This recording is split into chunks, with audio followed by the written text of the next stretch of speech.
Your dolly polly dreams have flown. Don't you dare let her tremble alone. For the witcher, heartless cold, paid in coin of gold. He'll come, he'll go, leave naught behind but heartache and woe. Deep, deep woe.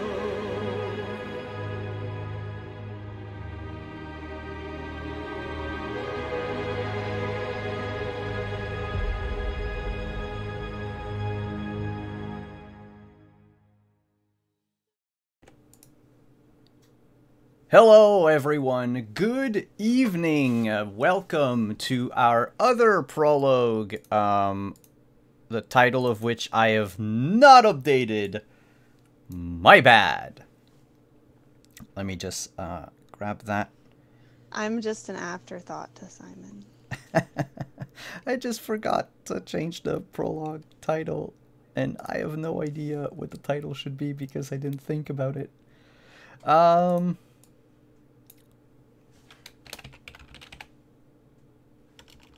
Alright, we're gonna call today's prologue The Missing. I am here with Kelly. Hello. While I finish fixing everything, would you like to tell us who you are and who you'll be playing for this campaign?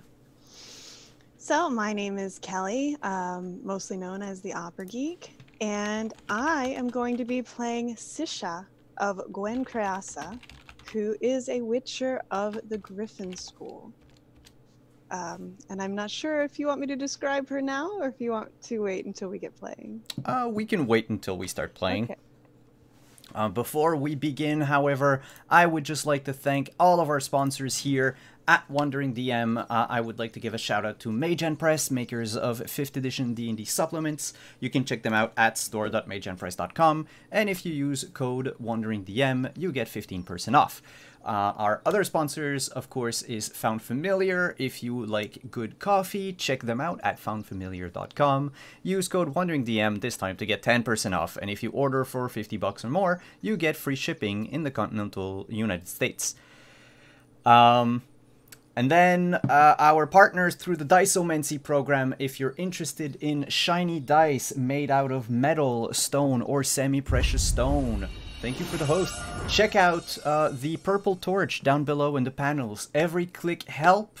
You don't have to purchase anything, but if you even just click on the link, it gives us XP, and with that XP, we're able to give you shiny dice. We've already given away a set of hematite dice back a couple of weeks ago, and once we reach our other level, we will have special branded D6s to give away.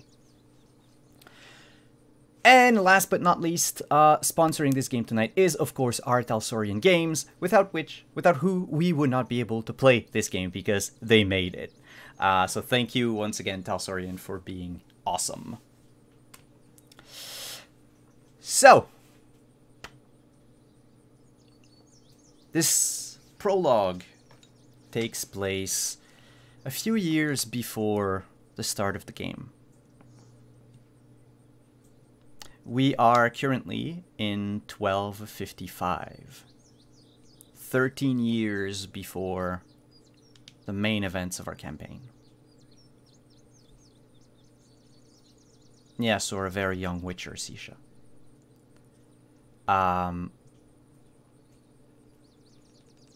Our camera will focus down upon the continent and zoom in on the kingdom of Redania. On a road in this northern kingdom are two figures making their way northward toward Kovir and Povis, but they are far away from their destination at this point. They're actually going to a modest-sized town by the name of Rupin. It lies north of Novigrad, but south of, let me grab my map, which is an actual place. Where is Let Me Grab My Map on the map? That's a good question. Let me grab it. It is north of Blaviken, but south of the capital of Cairngorm, which is Hangforts, where the Hangforts League is. Making your way along the east coast, the western coast of the continent, where the Gulf of Praxida is. You've left Blaviken behind about 4 days ago. And you know you still have about a day and a half to 2 days before you reach the town of Rupin. As we notice these people walking on the road, I will first describe an older man who's walking with, I believe, almost a teenager next to him. The man is not very tall, 5'7" at most. His dark hair, shaved on both sides, has begun to turn salt and pepper. Even his beard sparks little patches of white in it.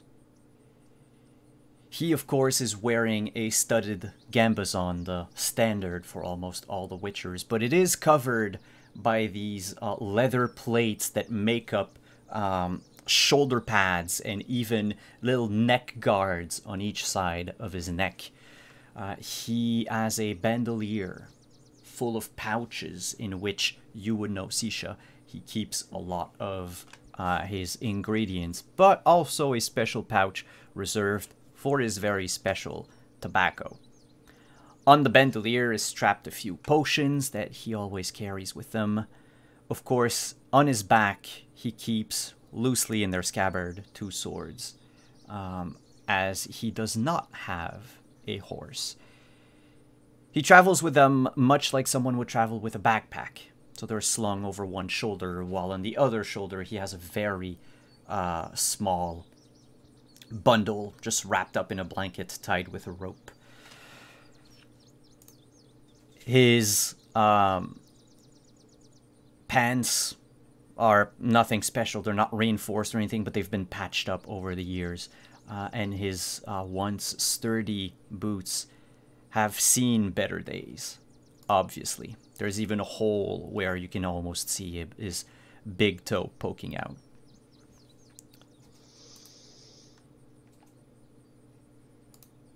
Severin of Elander is the name of the man, a witcher of some years, and mentor to the other person walking along him on the road.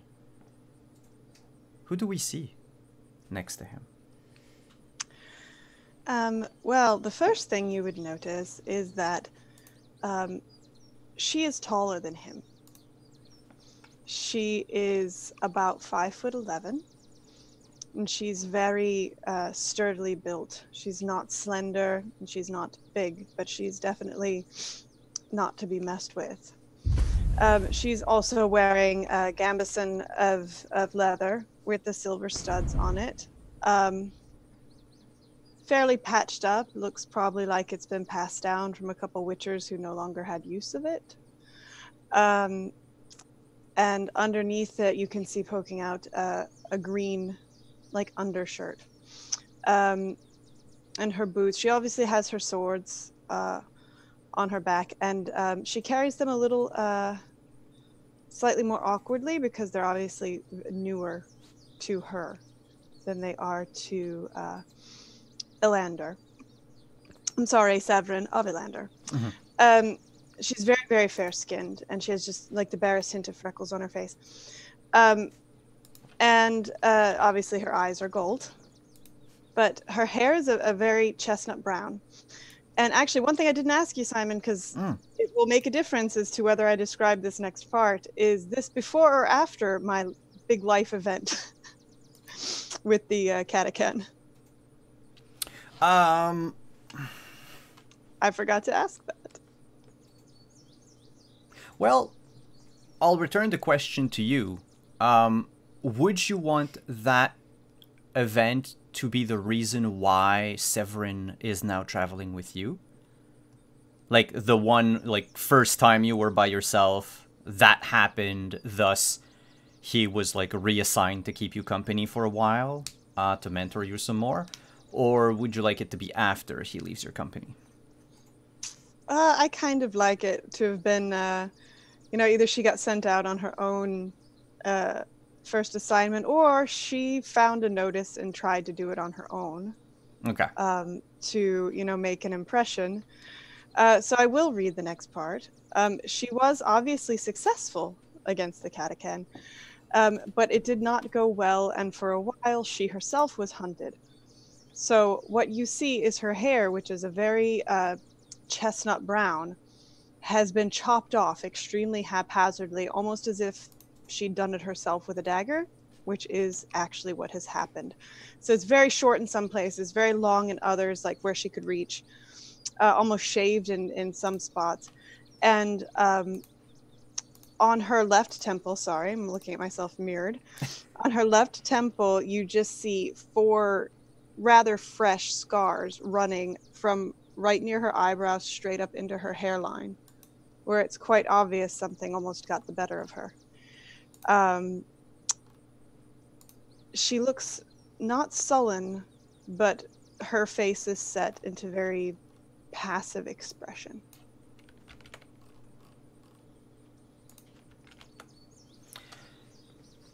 And as you make your way to your destination, the sun is slowly setting on the horizon, And Severin turns to you and says, "Do you want to risk it and travel the night? Or would you rather we strike camp as soon as we can?"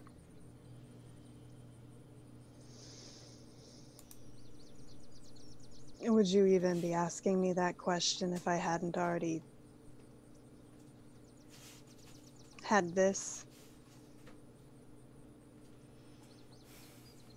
Good I'm answer. not afraid to keep walking.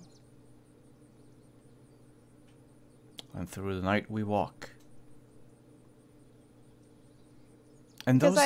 I assume I don't have my horse yet if he doesn't. So He's I'm never also- had a horse, to be fair.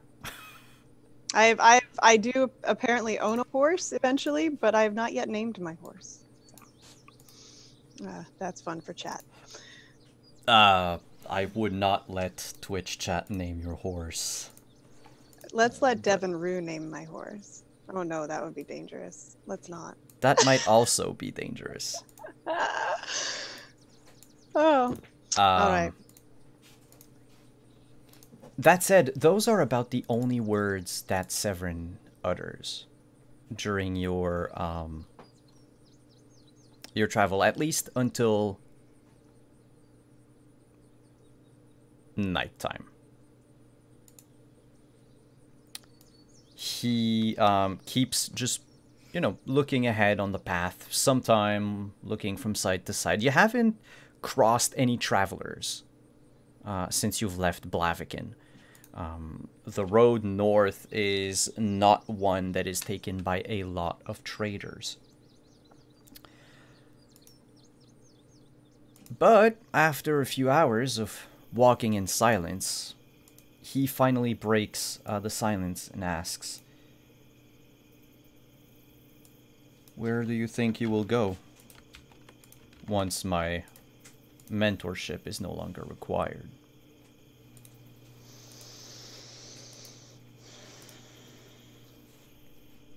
South, maybe. I don't know. I know you didn't want to have to take this back on. I would rather be here and ensuring your safety than to have one less Witcher on the path. So you'd rather babysit and have a Witcher who can't take care of themselves? Oh, you will be able to take care of yourself at some point. I can't babysit you forever. That's for sure. No, you've got work to do. Well, judging by where we are at this very moment, I feel like our next stop might be our last before we have to winter at Kaer make our way back to the Blue Mountains. Oh, no, my bad.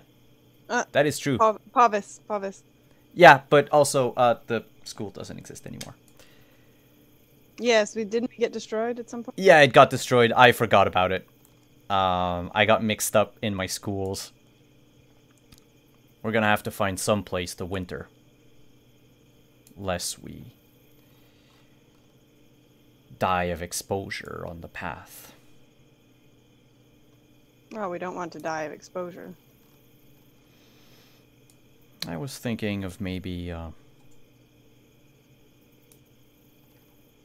going to Skellige myself. Get some fresh ocean air for the winter. Yes, and it wouldn't be so bad for you if the fresh ocean air had huge tracts of land.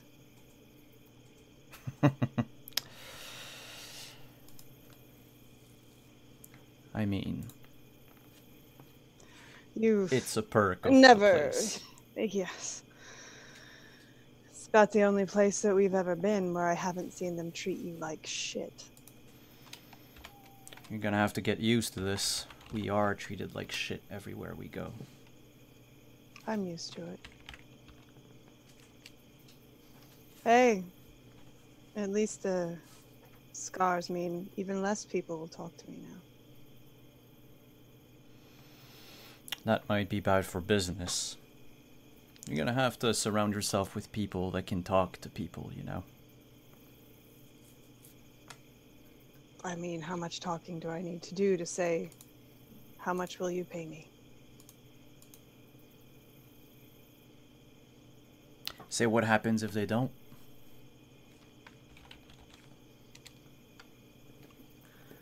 It's not usually something a witcher gets to talk their way out of, is it? Depends on the reputation you want to have.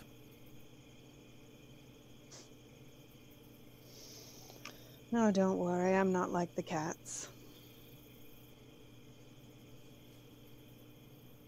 You taught me better than that.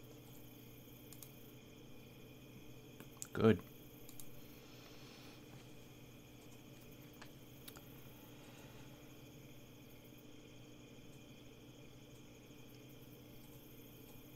What about you get to pick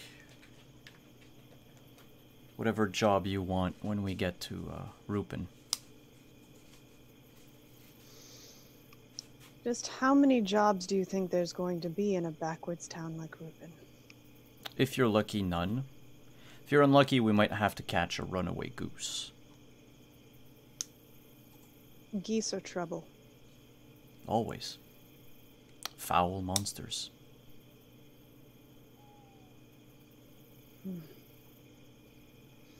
Well, I guess we both know that there's no town too small to have a monster.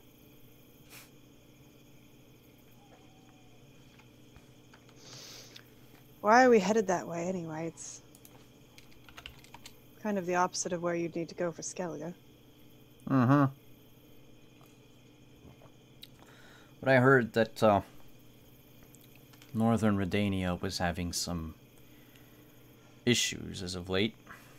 The arm of the church doesn't reach quite yet into all the backwater towns, where they still need the services of people like us, where they don't necessarily have to rely on the Knights of the Flaming Rose. Yeah. Some nights.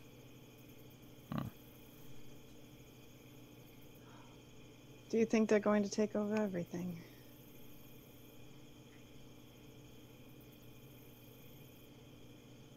He takes a while to answer, and as he just looks pensively to the stars and the surroundings, he takes up some of the tobacco from his pouch and he lights up his pipe. It takes a long, deep breath. That stuff is going to kill you. If the monsters don't get to me first.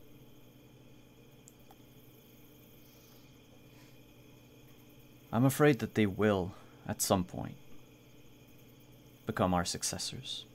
If only because there's too little of us.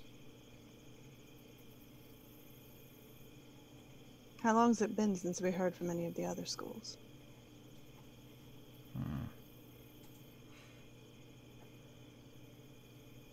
A while. I remember Ezekon told me about a cat witcher. But that was roughly a century ago. Can't trust cats anyway.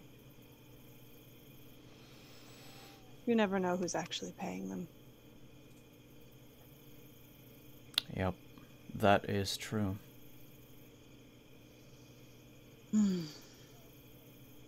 sometimes I wonder if they're not more clever than the rest of us. Hiding in plain sight. And taking on jobs that some of us find less than savory. We're not assassins. You taught me that. We are not. But how often do men act in a more monstrous way than the monsters we kill. You know I know the answer to that.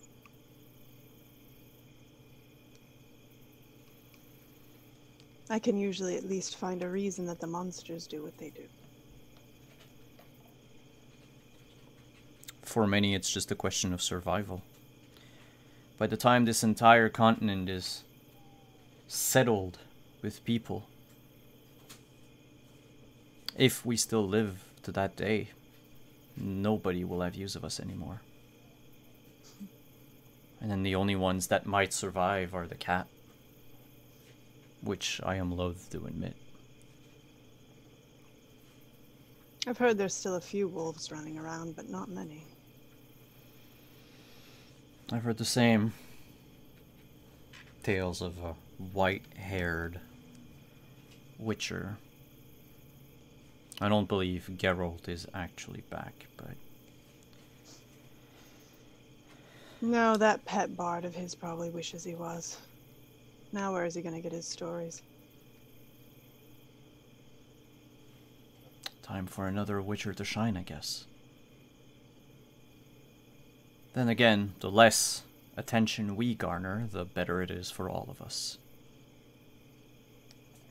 Sisha would definitely laugh, which sounds a little odd coming out of her, because it's definitely sounds like she's not used to laughing. And she kind of gestures again to her more recently slightly disfigured face, and she says, "Yes, I can see how I could not stand out." I meant as a whole. Is there even a roof remaining at Caer Seren for us to shelter under?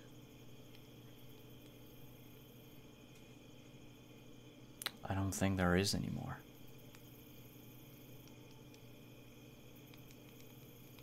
No reason to go back to the ruins of that place.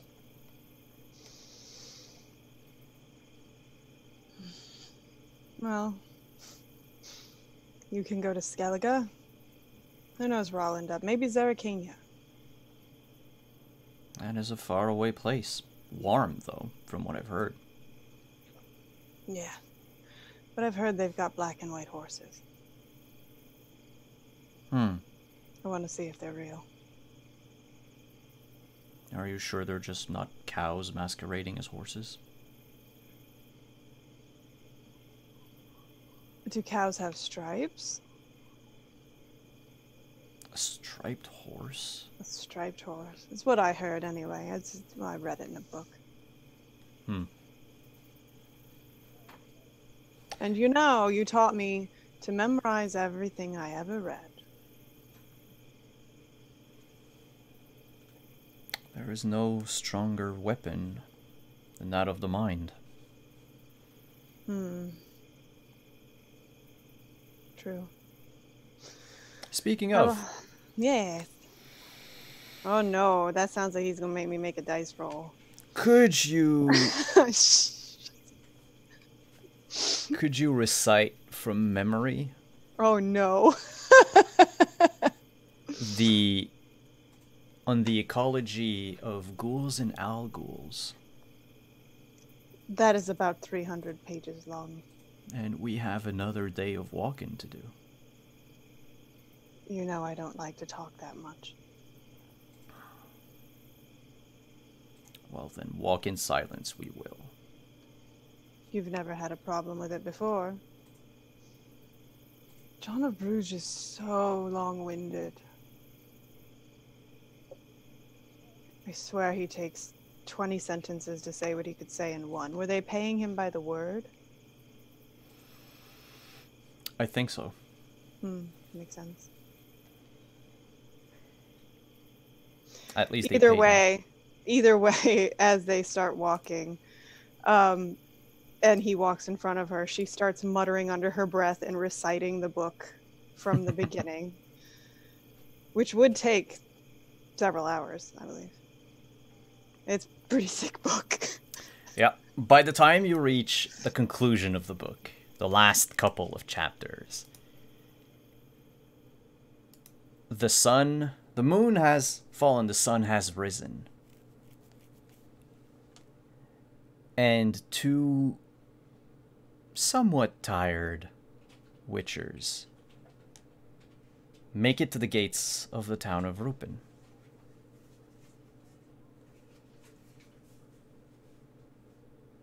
The apparently music has just decided to stop.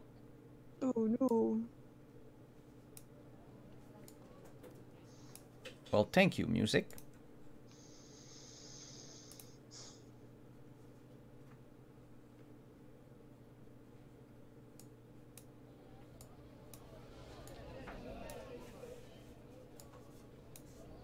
Okay, the volume is just very weird. Anyway. Very loud, yes.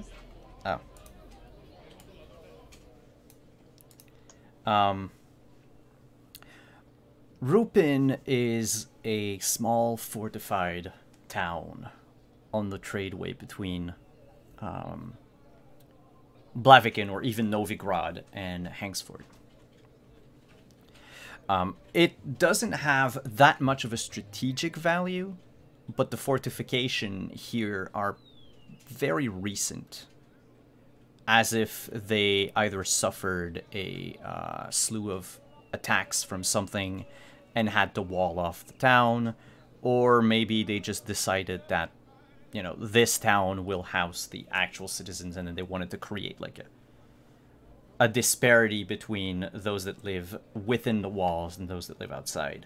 There are a few huts outside of the walls, most of them inhabited by non-humans. Elves and dwarves mostly. You think you spied a halfling at some point. The gates of Rupin are wide open, though aside from you and Severin, there's not much traffic coming from the south.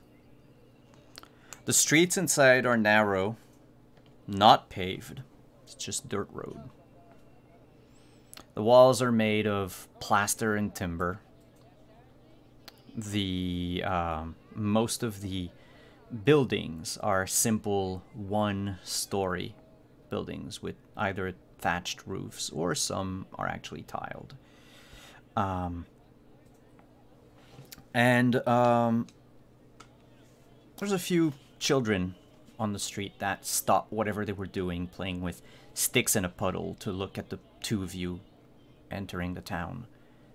They freak out and run away. A handful of chicken across the street. You have no idea why. But other than that, life in Rupin seems to be quiet and peaceful.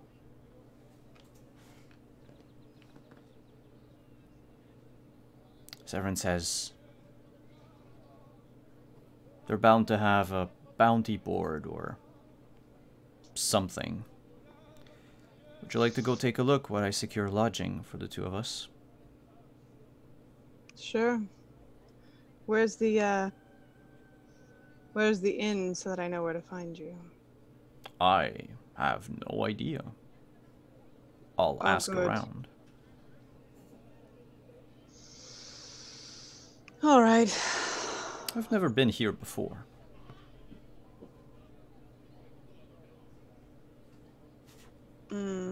I think this is the biggest town you've ever taken me to. Moving on up in the world. It stinks. All towns stink. Oof. And you just hear one lone peasant reply, "Yes, stink!" Well then, I'll find you at the inn. See if I can find us a job. All right. And he weighs his coin purse as he walks faster, picks up his pace, and tries to just look for a sign of an inn somewhere, leaving you to yourself in the middle of the street. Sisha definitely looks uncomfortable in the town. Would I be able to notice or see if there were if anything resembling a town square anywhere near me? Yes, you would notice a bit farther away, not right on the street where you are, which you would assume normally the main thoroughfare that enters the town. It leads to the town square, but this one seems to be slightly off, right on the steps of a church of the Flaming Rose. Oh, good. She kind of draws herself up to her full height, you know, which is fairly close to 6 feet. So she's definitely given up on not standing out at this point, and walks with some purpose over towards the church to see if there's a board, any kind of notices. By the time you reach Market Square, you notice a handful of stalls have been hastily put up. Probably farmers from the surrounding farms and fishermen that have brought their wares to sell, either produce or fish, in town, in Rupin. There's a small stage that is being built at the moment, and you notice two bards, if you will, minstrels, tuning their instruments in the shade nearby. The church's door are wide open, and next to the door, to the right, stands a massive board of wood, upon which sheets of parchments have been nailed, or paper, I should say. Some of them torn away, some of them faded through, you know, weather, and a few others that look remarkably new.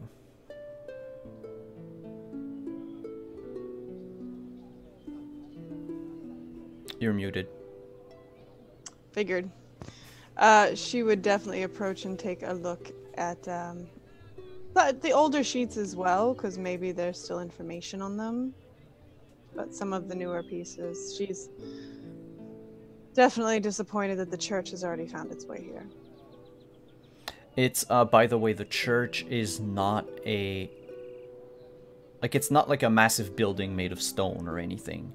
You notice it's a church because of the shape it has and the fact that it flies the flag of the Burning Rose.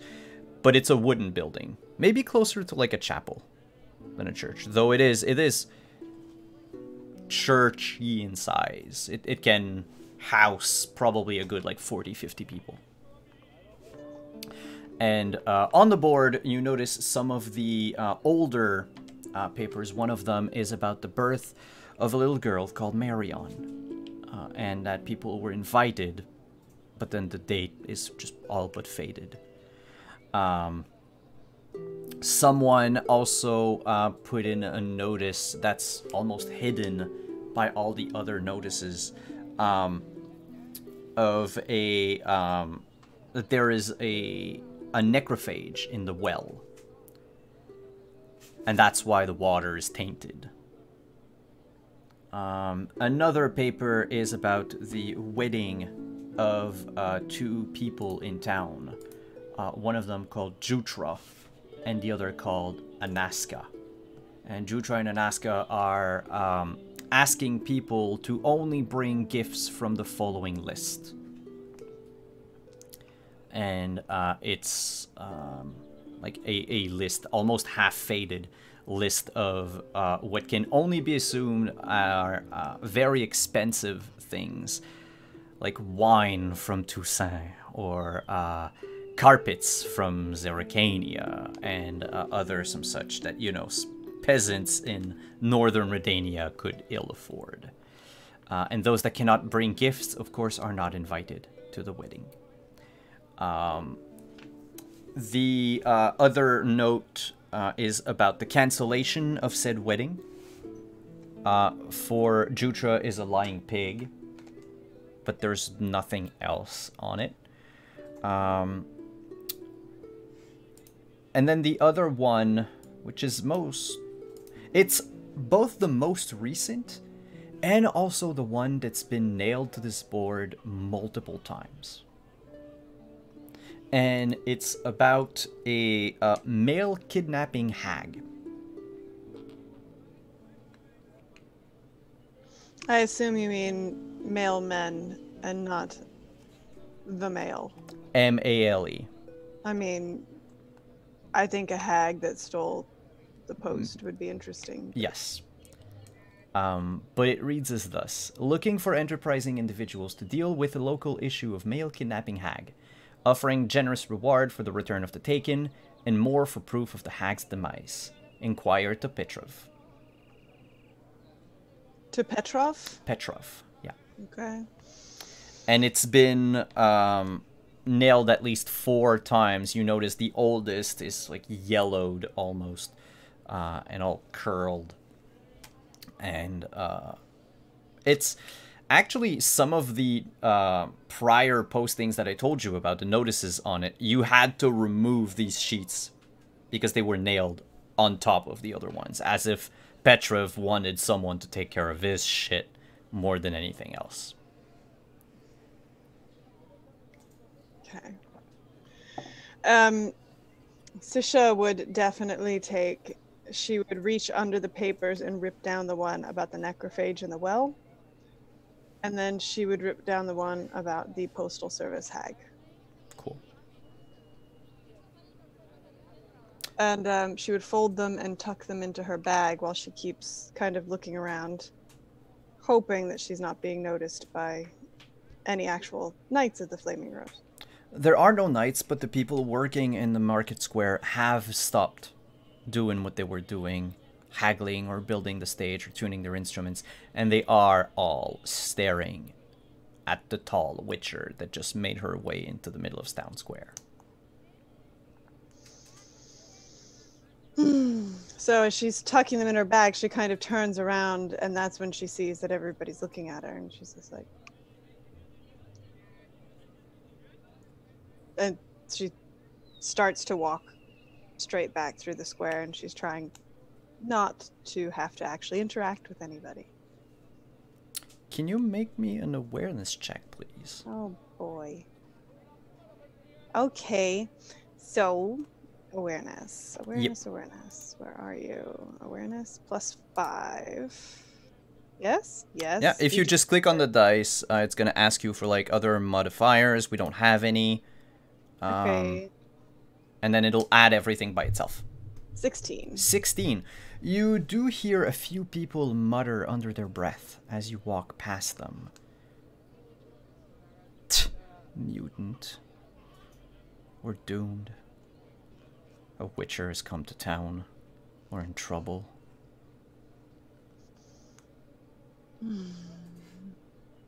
Do I smell any good food at any of the stalls? With your heightened witcher senses, you can smell that while almost half of the fish smells rancid, some of them are actually quite pleasant. And is there anything already cooked? Already cooked? Or would I have to go to the inn? No, let me check real quick. Hello, mouse. I'm looking for the equivalent of like a New York hot dog stand. There are no hot dog stands, but there is a small baked apple pie on the corner of one of the stalls. It's like, you know, like 6 inches wide. So you kind of see her slow as she passes by the stall with the pie, and her nose twitches a little. Then she turns around and approaches. She's kind of got her eyes on the pie. The man behind the stall looks at you, rubbing his hands almost greedily as he sees you eyeing the pie. He's like, "Smells delicious, ain't it?" It smells very good, yes. Aye. It's my wife what made it. Did she? And you can tell she's trying very hard to have, like, a smile of social interaction. Is he a dwarf or? Is He's he a just human. regular? You notice his nose is bright red compared to the rest of his face. He's missing one front teeth, and he has a small mole under under his bottom lip. But otherwise, for a peasant, he looks, let's say, well off. He's wearing a tunic, and he has pants, and even a hat, if you could call it a hat.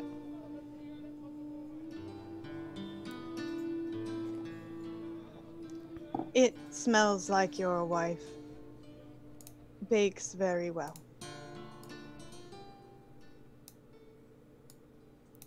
She does, indeed. That's just the first. I might have some more at home, but right now this is all I've got. For you, let's say, how about 20 orange? You look like you need to eat. Remind me how the exchange rate is for orens to crowns. Oh, it should be crowns. Orange is in Temeria. That's what I thought. 20 I crowns. I don't have a bank to change my money. And she kind of blinks. For one pie? Aye, for one pie. A friendly deal, if you will.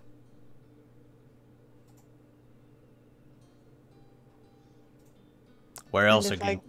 If I go ask someone else how much you normally charge for pie, are they going to tell me that price?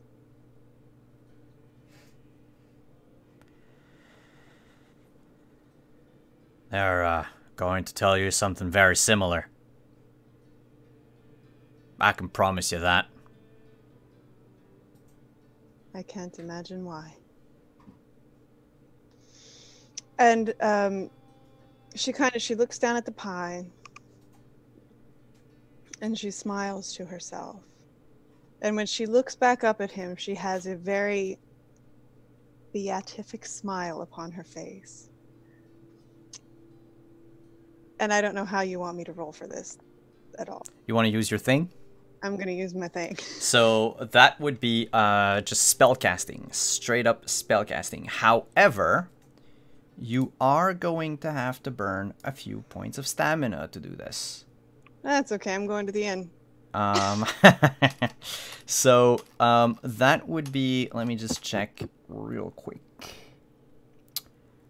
Oh, it actually doesn't cost you anything to do it. You can just do it.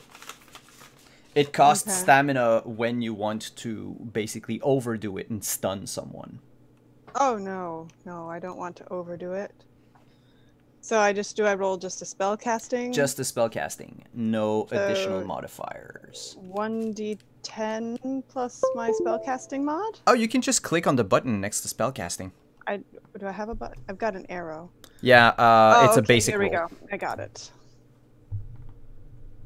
All right, and I get to roll for my peasant.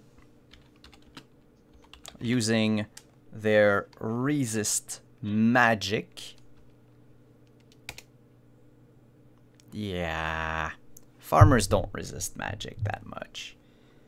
So, if anyone was watching this interaction, what they would see is the Witcher looking down and looking slightly crestfallen. And then looking up with just this beautiful smile, which actually transforms her. Her features are usually set very passively. And in addition to the scarring, it can be a little jarring to look at. But when she smiles and she's attempting, she actually isn't terrible to look at. But the difference being her voice changes. Friend, I don't think this pie costs 20 crowns. I think this pie costs 5 crowns.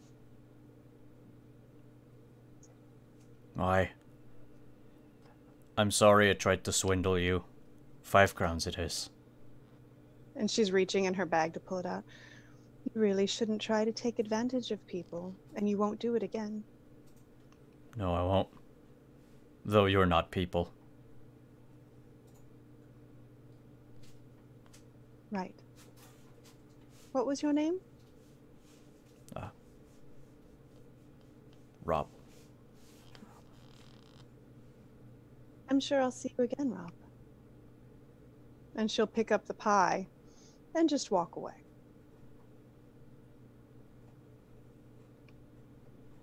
And it'll take a few minutes for Rob to come back to his senses. By that time, you're already I'm already looking for the gone, end. and that pie is very close to gone. It is a very good pie, though. Good deal. The inn itself, called the Muddy Pig, is set on the main thoroughfare, not too far away from Market Square. You were but a few, like I would say, like a few blocks away when you came into town. Nailed to the wall right above the door, the entrance door to the inn, is this misshapen pig with what appears to be like 5 or 6 legs. In what you think the artist meant was mud, but it looks more like a bunch of ribs on a cutting board.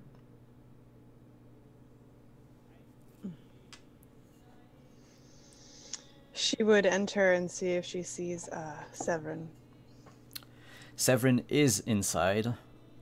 He took a seat by the window, and is just looking out the window, tapping his finger to the rhythm of an unheard song, and sometimes looking back at the bar expectantly, though nobody is behind the bar at the moment.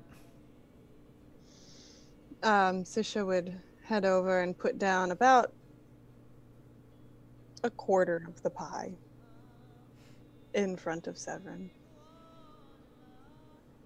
Have a snack.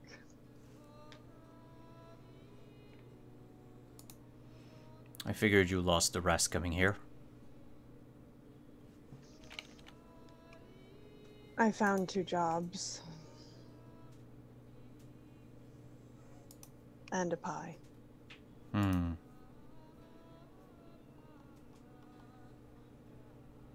Sit. She will sit. What about those jobs? What did you find out? Let's see. We have one that looks rather old. Looks like a necrophage in a well. They're saying the well was poisoned and a necrophage lived in it, and that's why. That doesn't sound like necrophage behavior, but I grabbed it anyway. And then there's this one about a hag that likes to steal men, apparently. Although I can tell you, so far from my interactions in this town, I don't know why anybody would steal the men from it. I suppose that the old adage of beggars can't be choosers applies to hags as well.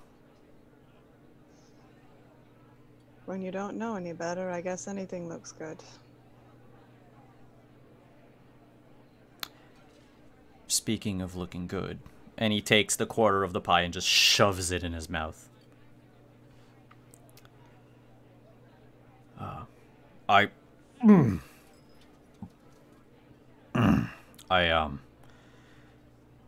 ordered a bottle of sodden mead. Still waiting for the barkeep to come back with it. If he has the same attitude as the stall keeper, you might be waiting a while. Also, we I'm have... more than happy to go have a word with them. I don't want to cause trouble. Yeah, who would cause trouble for pie? I don't know who would. But pie is perishable. The mead, not really. The way I see it, I will outlive this barkeep. So the longer he takes, the more he wastes of his time, not mine. True. Did you secure us rooms? Yes. Hmm. 2 different rooms this time. That's good. It's a little less awkward. Yes. It might have worked when I was 5. Well, you know, sometimes you just don't have the crowns necessary to have separate rooms. I know. Is it at least a room with a bath? In this town. There's a river nearby. Or a stream by a meadow, from what I heard. River's cold, Severin. Yeah, cold water wakes you up. I hate cold baths. You should have seen the baths we had at Kersarin. And you can immediately see her face kind of shut down where this is something I have heard many times before. And he goes into this long tirade about how they would try to find ways to keep the water warm for everyone to manage to clean themselves when they came wintering. And how the best thing was to have the younger witchers just cast Igni repeatedly at stones under the bathtub, while older witchers would bathe. I don't think I've ever quite let you know how disgusting it is that you all used the same bathwater, Severin. We're immune to diseases. Ugh.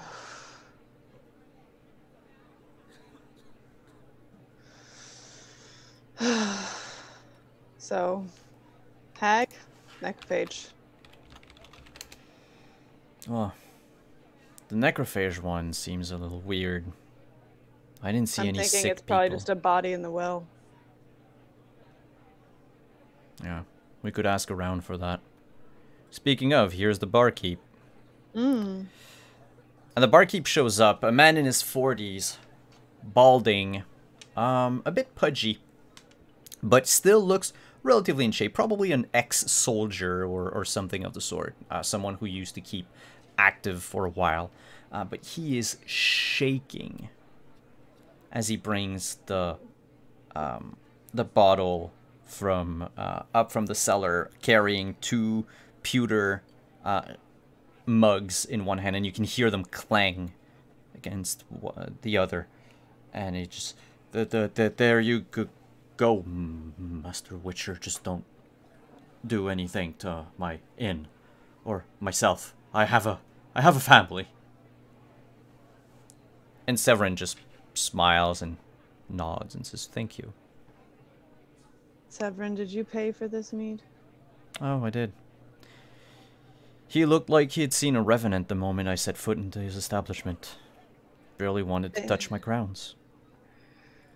Do they not often see witchers here? Well, I guess you don't often see us anyway. We can ask, though. Hey, good man. Have you seen any witchers lately?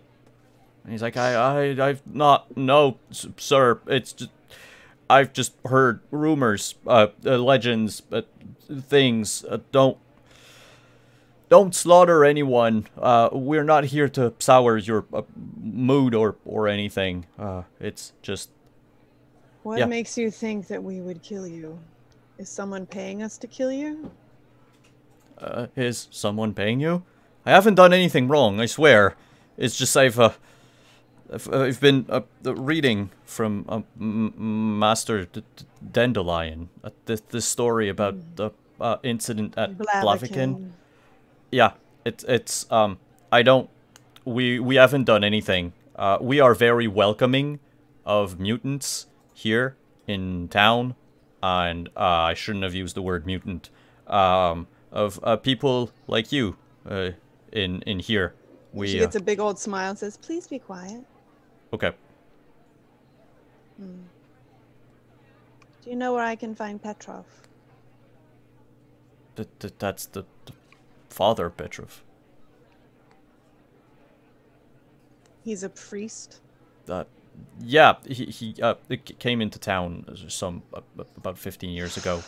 A good man, if a bit loud. Right. Has there been anybody getting sick after they drink from the well? Oh. I yawn and almost sneezed at the same time. Give me just a second. Ugh. Not a cool sensation. The well that happened last season, a few moons ago. There was it's not someone drowned in the well, ma'am, and nothing we could do. Right. I can't remember, Simon, was there a name on the necrophage in the well one? No, actually, the name had either been torn away or the person never signed it. So can I assume that Petrov would be at the church? He is normally at the church. He also sometimes walk the tombs in the graveyard just outside of town to make sure that the place is sacred and blessed and not a place that attracts necrophages. Because, in his words, attracting necrophages attracts worse monsters like witchers.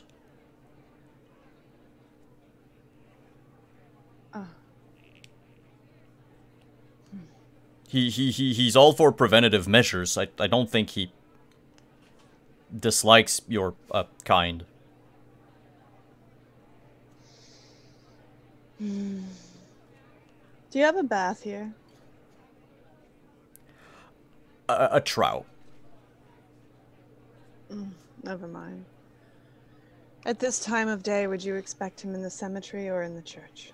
I would try the church. It's around midday. He normally walks the graveyard in the early morning.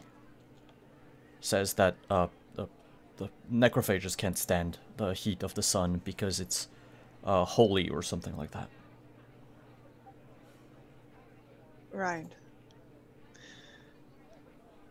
We'll be back for our rooms this evening. Uh-huh. You will have fresh linens, free of lice. Always a bonus. Yep. She will pour herself a goblet of the mead and drink it and look at Severin and say, so, are you going to come with me to talk to the priest, or do I have to do that alone too? I will, on the sole condition that me and my newfound friend here, and he points at the bottle, are permitted to come along. Just don't drink the whole thing. Remember, I saved you half my pie. Some of my pie. Mm-hmm, because judging by the plate you left me, I think you should be grateful for what you get. I think you're almost ready to walk the path by yourself. She finishes her drink and gets up and heads back out the door. And as she picks up the plate that the pie had been on, she picks up the plate the pie had been on, and as they walk by Rob's stall, she drops the plate on it and says, "You're right, it was very good." He looks at you and raises a finger as if to, like, say something. And then he sees that there are now two Witchers, and he just re-advises. By the way, thank you for the sub. This means that Kelly gets to pick a card from the Gwent deck. Oh boy! Kelly, could you roll a d25? So for every sub that we get, or every, I think it's a $10 donation, we pick a card from the Gwent deck, and the cards from the Gwent deck affect our game, either the session today, or the entire campaign. Some things are good, some things are bad. It's me, it's gonna be bad. So it's a d25. 10. Who 10. do I get? You get Clear Skies. Oh, that is Crap.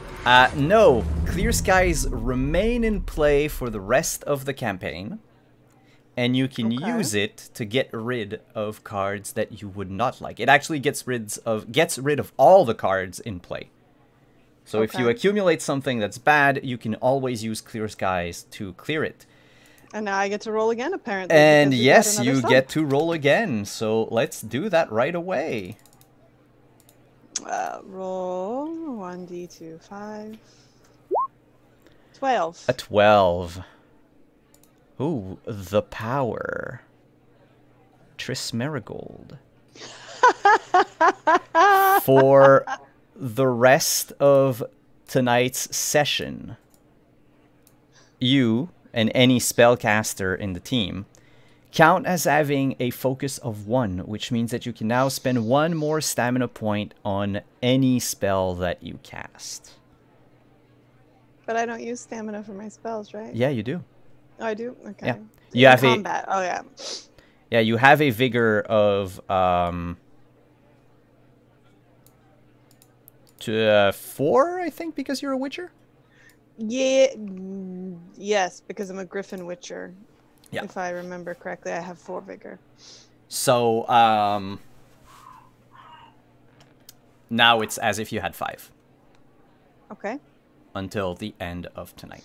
And I didn't put them on my sheet. I assume I have the standard signs? Oh Or no? yeah, We did not do that. We yeah. forgot. For tonight, like, I have the page open for the signs and the rule book, and then after the game, we'll just copy paste them on your sheet. Okay.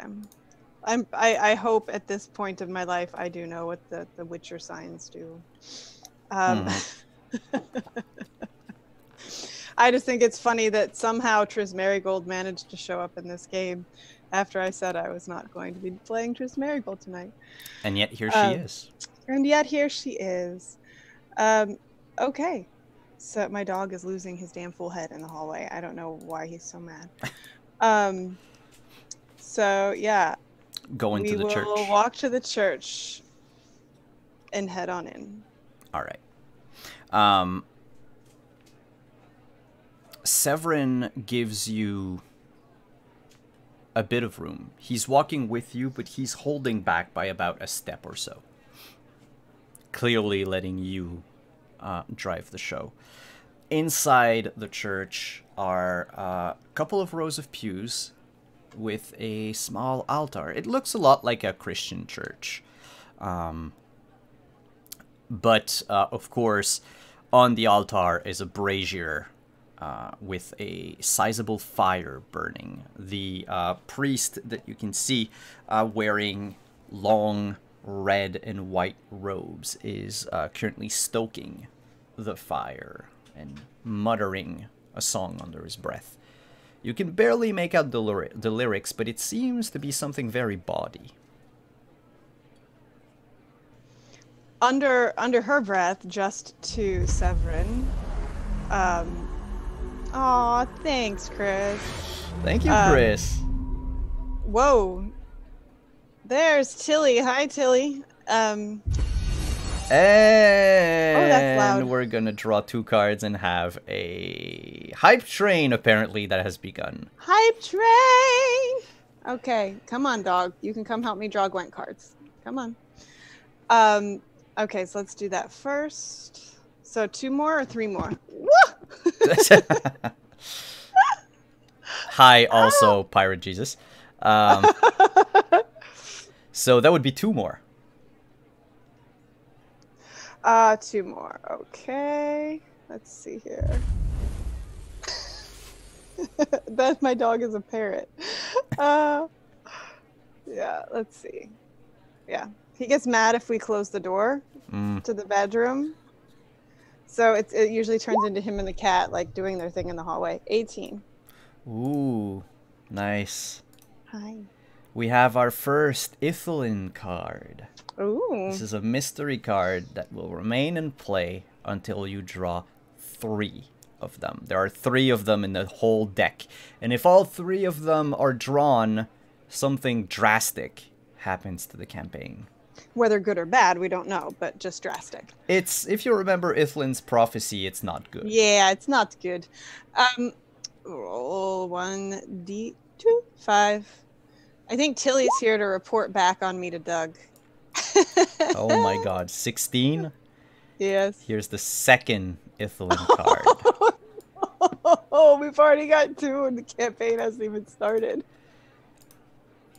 So if 16 and 18 were the 2 Ithlin, I'll let you guess which one is the third. 20. Or 14. But yeah, that's true. Chris says you can use Kill Skies. I can when it happens. I'm not going to do it right now because we haven't drawn the third one yet.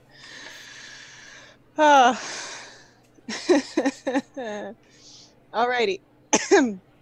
So, what she will say to Severin under her breath is, if the flame is eternal, why do you think he has to stoke it?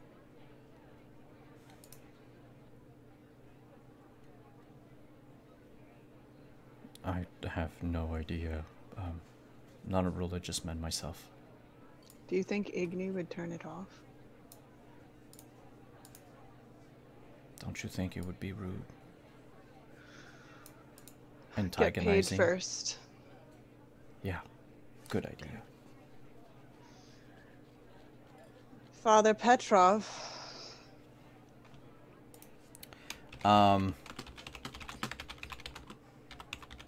Yeah. 2 seconds. Yeah, for those who want to donate, you can look at the panels down below. You can even click them. It brings you to the page for donations. Each one has like something that accompanies it. Give Sorry me about that. ingredients for potions. As you mention his name, Father Petrov turns around. An older man. He looks at you and says, "Could you please roll a d6? Because we got enough for another donation of ingredients." Okay. And he says, "Can you please roll a d6?"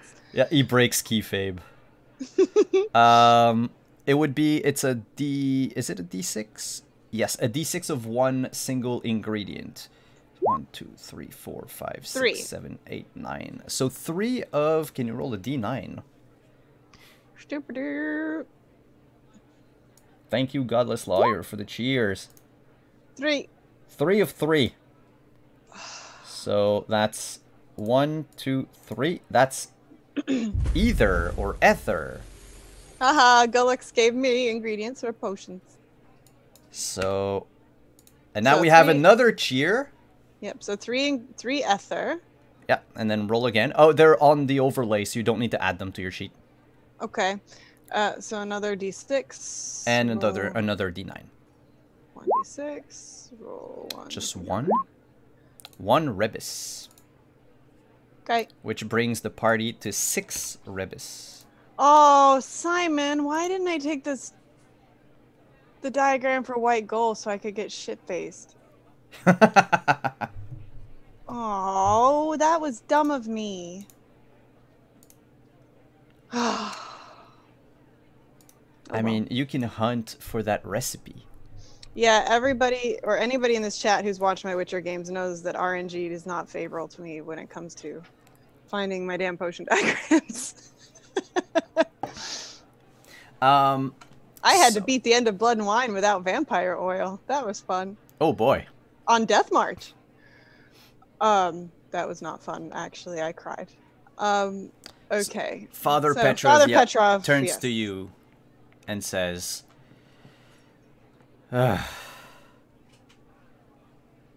Witchers. What can I do for you today? She will hold up the notice. It's more like, what can we do for you? I was hoping a different type of people to answer this request, but I figure that... I mean, we can leave and you can wait until your knights show up. It seems they don't visit here often.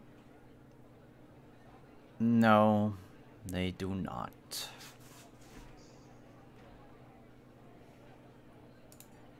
I'll give you standard rate for the hag. And what are you calling standard rate? You can make a Witcher training check to know that. Okay. And also, yes, Kitty, you will be really amused to know, and anybody that watches my stream, I actually built this character sheet out today, purposefully giving myself crap skills in crossbows and fist fights. So how do I make that Witcher training check?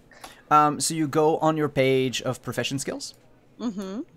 And you click on roll skill at the bottom of your Witcher training window. Mm-hmm. 12. Yeah.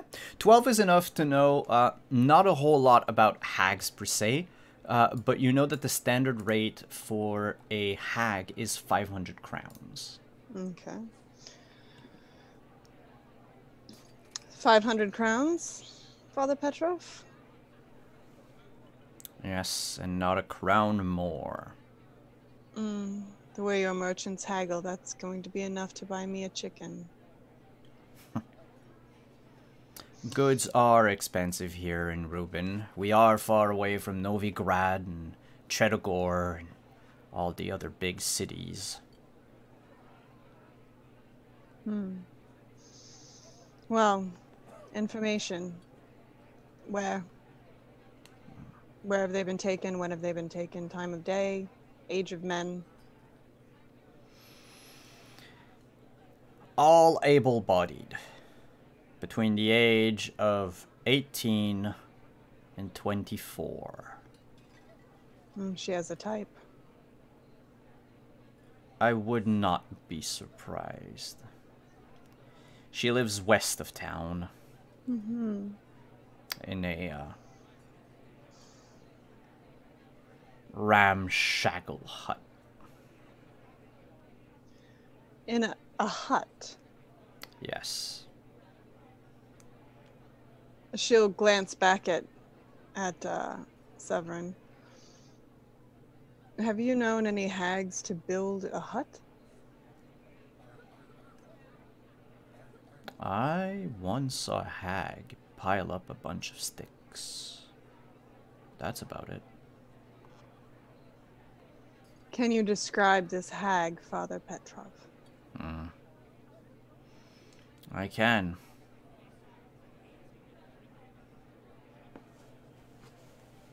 She's younger than I am. Visually, anyway.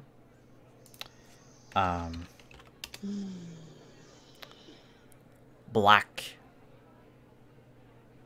curls for hair. Good curves on her body. All You were the more looking. to draw the men away from town and into her claws. She wears revealing clothing, maybe a tad too revealing.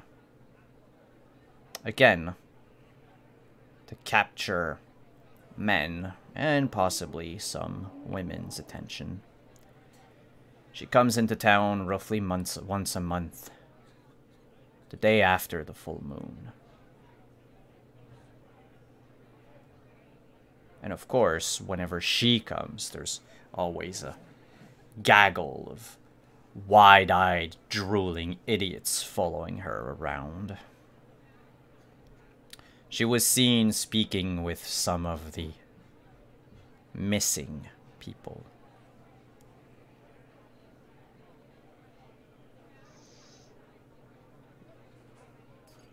This doesn't sound like a hag. It sounds like you have a young woman that you don't like. But we will go take a look. Good. And She nods her head at Father Petrov and turns to Severin. It's early enough in the day. Think it's safe? I don't believe it's a hag, but I mean, she's got curves, Severin. a succubus, perhaps. Didn't mention hooves. It's worth a look anyway. Then who would have taken the men? Unless they left of their own volition. I was going to say, look at this town. Fair point. A few weeks' travel gets them to Novigrad. Well, in any case, going to see this hut, maybe I'll find a reason to stay the winter here after all. And with that, we're gonna go to break. And we'll be back in about 5 minutes, everyone. Stick around.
Hello, everyone. We are back from break. So, Oh, Simon. where were we? I'm not talking to that. No, Why? I'm not. Simon, Why? come on. So, Although chat did miss me trying to make faces with the Witcher lenses on, and it was kind of creepy.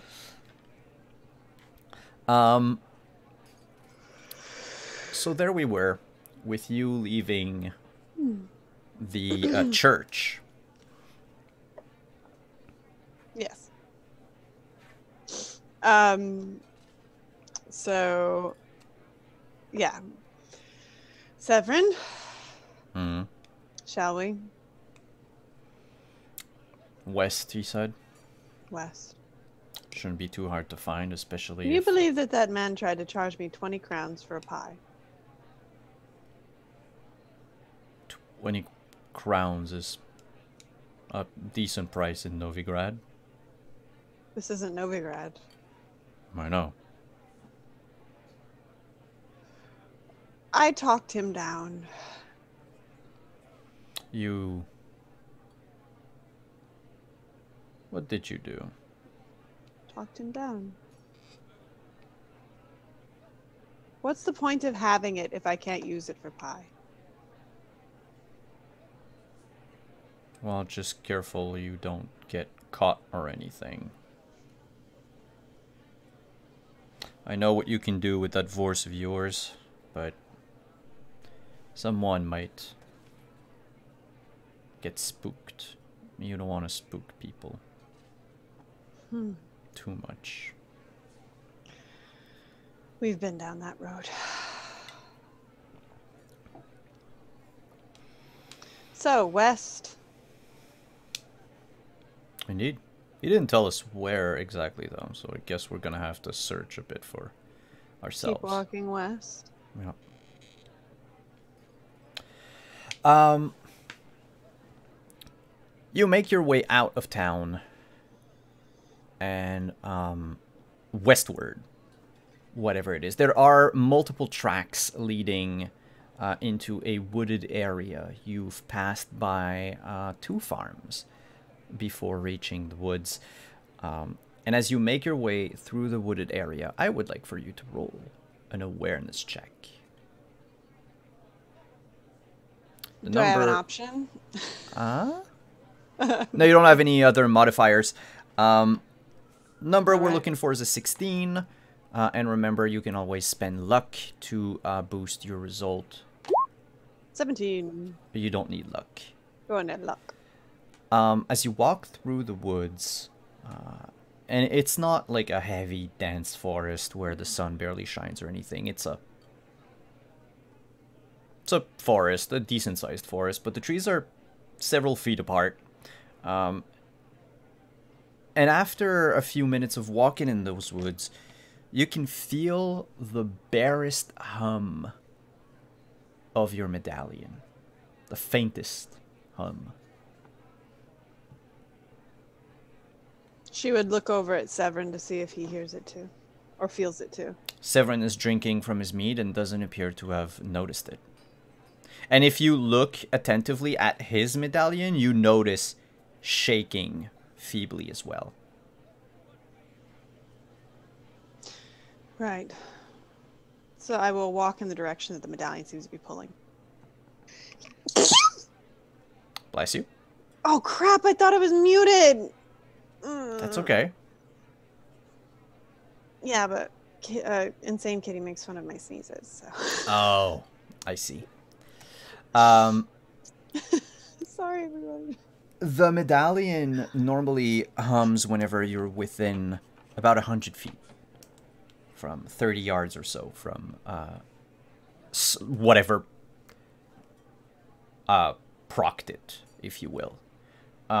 In this case, you had to walk through the woods, off the beaten path, a bit more than 30 yards. In fact, the closer you got, the more your medallion hummed. And it became such that as you got closer to this small meadow near a stream,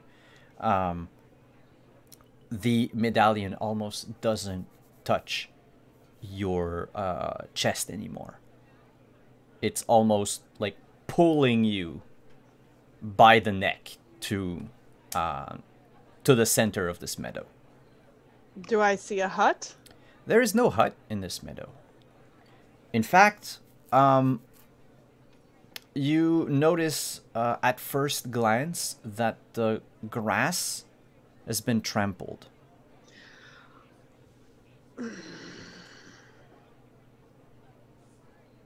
Severin, Hmm? are you still with us? Yeah.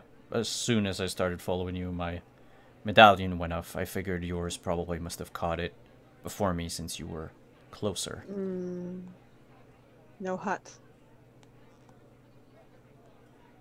No hut. The grass is trampled. I see that. There doesn't appear to be tracks of any kind. Or the tracks are very large. What do you think? Maybe her house has feet? That's from a myth, a legend. I mean, aren't we myths and legends? To some, maybe, but this is a myth even for us. All right, well, does the trampled grass lead anywhere that I can tell?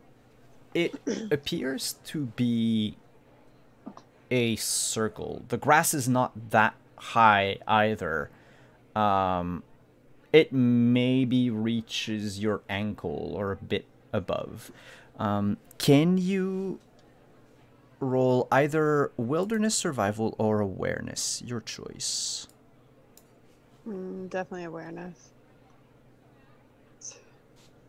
21, critical Ooh. success. Yeah, so you would get to roll an extra d10 to add to that if you wanted to click on the crit button next to your skills. In the red section, like quick roll buttons. Oh, okay. So that would be a 29 total. You notice everything. Everything! So where the grass... I can see smells. Yep, Okay. you actually... Well, technically I can anyway, because Yeah. I'm a witcher. in this case, yes, you can. No, but through the trampled grass, you notice ashes sprinkled around in a circle. It almost looks like ritualistic in its shape. And then something else, as you're looking around for the ashes, something else strikes your eyes. Straw has been scattered all around the meadow, as if to get rid of something. Or if someone ran around in a circle with a bag full of straw and just kept, like, throwing straw in the air. But, because you've got, like, a 30-something, a 29, you also notice on some of the straws little specks of blood, of dried blood.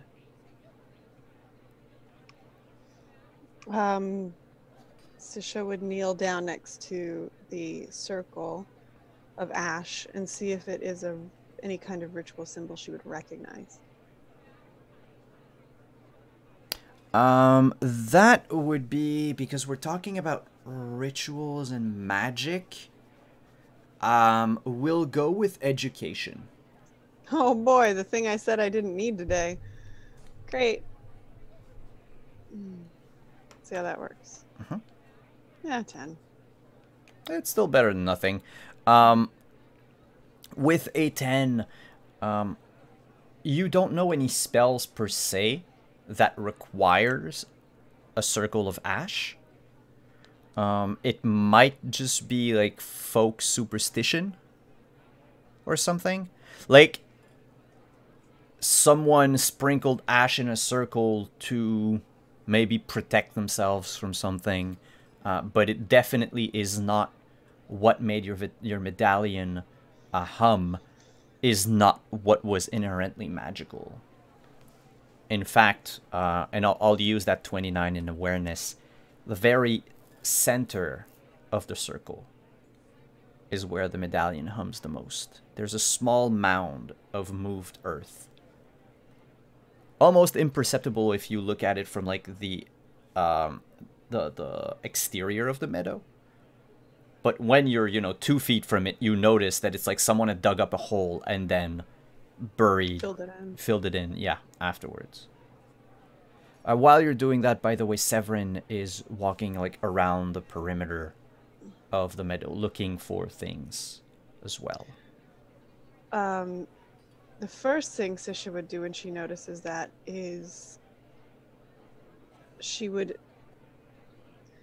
use the toe of her boot to scratch out one little section of the outside circle of the ash before she steps into it. Okay. Just precautionary. And then she would go and kind of investigate the small mound of earth in the middle. Do I notice any blood or anything? Not on the mound itself. You notice that about 2 feet away from the mound, the grass has been trampled even further. Like if a heavy object was left down for a long period of time. In fact, the object is roughly 6 feet long by about 2.5 to 3 feet wide.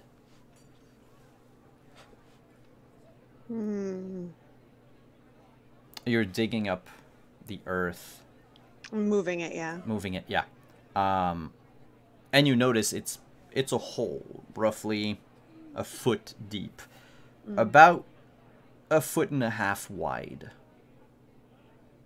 Enough, actually, you don't have to roll wilderness survival, but it's something that you have seen Severin make a few times on your travels, whenever you wanted to have a small campfire but hide the light from others, from like the surroundings, not to attract any attention. You would dig a hole in the ground and have your fire about, depending on how big you wanted it, 1 foot or more. Is my medallion still pulling towards? It's pulling towards the hole. And as you reach the bottom of the hole, you notice there's like a thick layer of ashes. And even some what looks like congealed fat and a withered piece of jerky. Oh. And your heightened Witcher senses can smell a few different herbs. You could make a Witcher training or an alchemy roll if you wanted to identify them. Okay. Basically, for each 5 points you have, you will have 1. 17. 17. What would you like to identify? You have 3 choices between either one of the 3 herbs, the jerky, or the fat. Can I identify one herb, the fat, and the jerky? Sure. Do you want the first, the second, or the third herb? We'll do the third herb, because that's usually the catalyst. That is mandrake root. Okay. The jerky, you identify it as the burnt remains of the tongue of a bruxa. The fat? The fat is the congealed spinal fluid of a draconid creature. Severin? He comes back holding a dirty blanket, wet and dripping with water. Says, I found this in the river. I found a mystery. I just think people came in here and fucked on the grass. Why? What? While using a Bruxa tongue, spinal fluid of a draconid, and mandrake root? You see his eyes narrow more and more as you list the ingredients. I've heard of some very strange fetishes, Severin, but that's extreme. You said fluid, a tongue, and mandrake root. Mandrake.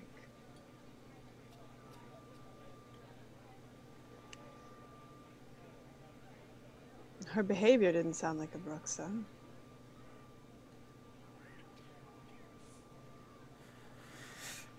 I doubt a Bruxa would walk about town anyway, luring men to their doom if she didn't have a tongue. These sound like spell ingredients. And very rare spell ingredients, not ones She would point that... out the circle of the ash to him, too.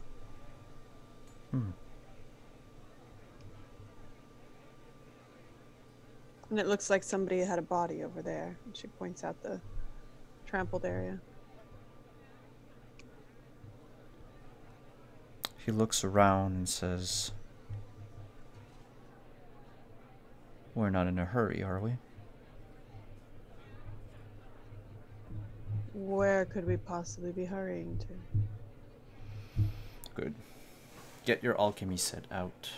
There's a few answers I need. Alright. Pull out my alchemy set. And he begins lighting a small fire away from the circle, away from the hole, but not too far away. And he begins putting the tongue in like certain liquids that he has, doing the whole alchemy bit. And at some point, he it takes about like a good 2 hours, and he gets up and says, "Aha! It's not just any Bruxa. Okay. It was an albino Bruxa.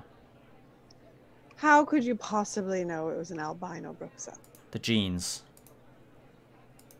There's a way to find out if, especially albino Bruxa, because they're, well, certain parts of their anatomy is very useful in some type of alchemy. Doesn't sound like any type of alchemy that we want to have anything to do with. I just hope I'm wrong. You said you smelled mandrake root. Did you smell anything else? There's 2 other herbs there, but I didn't identify them, no. In the hole? In the hole. He puts his face, almost nose, touching the ashes, and smells. I'm gonna roll for it, see if he has an idea. I'm trying to think of like a really good like Horatio Kane CSI moment so that we can have our Oh wow. What did you get? He has nothing in alchemy. Good job, Severin.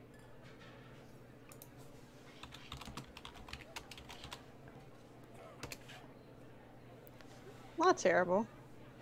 Yeah, but Not great. Well, actually, 11, I said every 5 points, so that would be 2 more. So that Yeah. actually would count for Enough. 2 herbs. Yeah. Brionia and ribleaf. Ribleaf is common, but Brionia? Brionia is...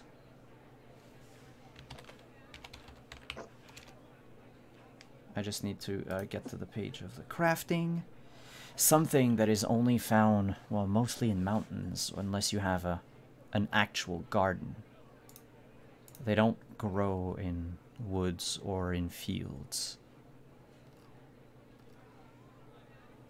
What more? Mandrake root. Well, mandrake root could be found here. Like you said, ribleaf is very common. At most, I would believe that maybe someone in town has a Brionia plant somewhere. It's the other ingredients that disturb me.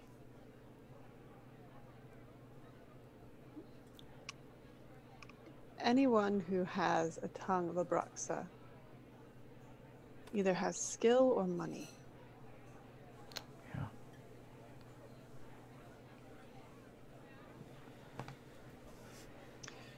This feels almost like a setup.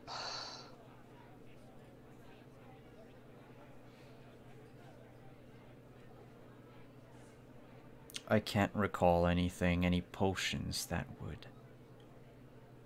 Not off the top of my head like that. I'll need a few moments to think about it, but... What do you propose? We go back to town, or we still find this? No. Somebody wandering around with these kind of ingredients is dangerous. I'd rather know who they are. You take your moment. I'll keep an eye out. And he begins pacing back and forth in the meadow. Sometimes putting his hands in the ashes in the hole and sniffing his fingers, or even licking the tip of his fingers, trying to discern something. It's not the most sanitary of options, but you know, No. immune to diseases. It takes almost an hour. By that time, we're about 4 or 5 p.m.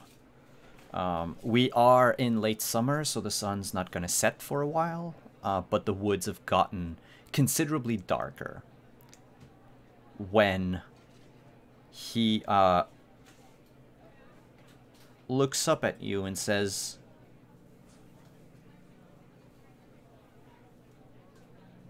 I think I'm not sure.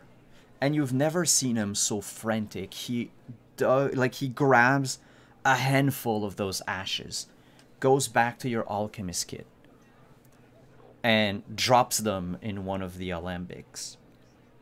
Pours some water from the stream in it, and relights the fire, and waits until the whole thing is bubbling and almost fuming, and then he hands you the bottle and says, smell that. Does it smell familiar to you? I would smell it. You are a young witcher. You haven't necessarily tasted all the potions under the sun that exist, all the decoctions and all that, but there is one that you remember, one smell that strikes you. It's what the room smelled like right before your trial.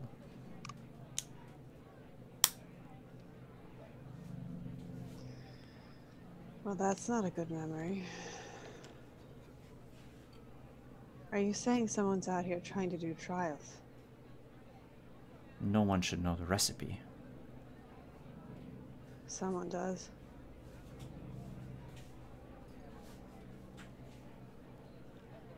It's not putting my mind at ease. If someone's trying to make witchers, but they don't do it right. To begin with, this is only the first step of the trials. This is like the preparatory decoctions. I remember. It'll make you more susceptible to mutations and considerably lowers I your... remember. Sorry. So, do we think that's where the men are going? Enlisting to become witchers? No, I think she's just seeing what works.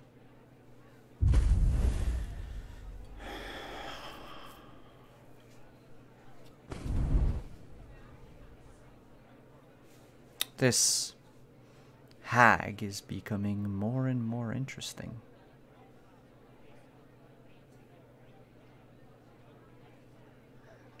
We can't let people do this. No. Let's try to find this hut of hers. And he empties out the ashes in the river, the stream.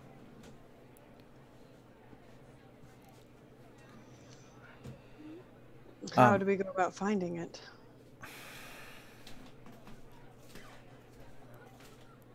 Either we walk the length of these woods until our medallions hum again, or we try to find...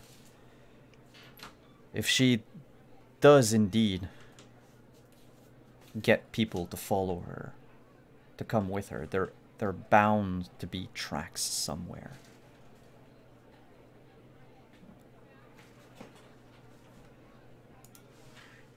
Well, blood in the grass, body-shaped depression in the grass. Whoever did this is either already dead or comatose, I would think. They can't have gotten too far. I couldn't walk. And I knew it was coming. You also were a child. Their body is not going to tolerate this.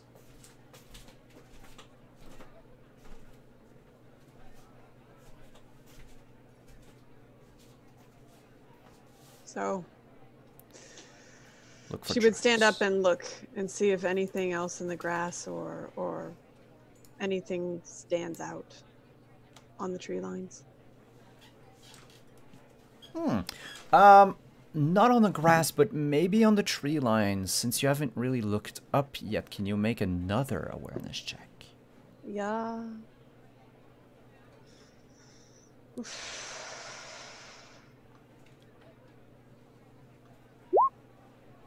Bumble. Ooh. Roll another d10. Oh, God. Roll another d10. Ah, -2. So a -2 and a Gwent card. Could you roll a d25 for me? Thank you, T-Boys. Oh, thank God it wasn't a 20. 21. Oh, that would have been all of the Ithlin prophecies. 21 is the plague. Oh, good. Everyone loses 5 max HP. Mother. Permanently? No, it's just for tonight. Son of a bitch. Okay. Actually, no, the plague is permanent.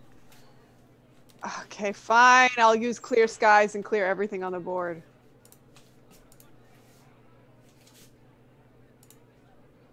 I had to remember my icons because I built all the icons on the card themselves. I will use clear skies smiling at me.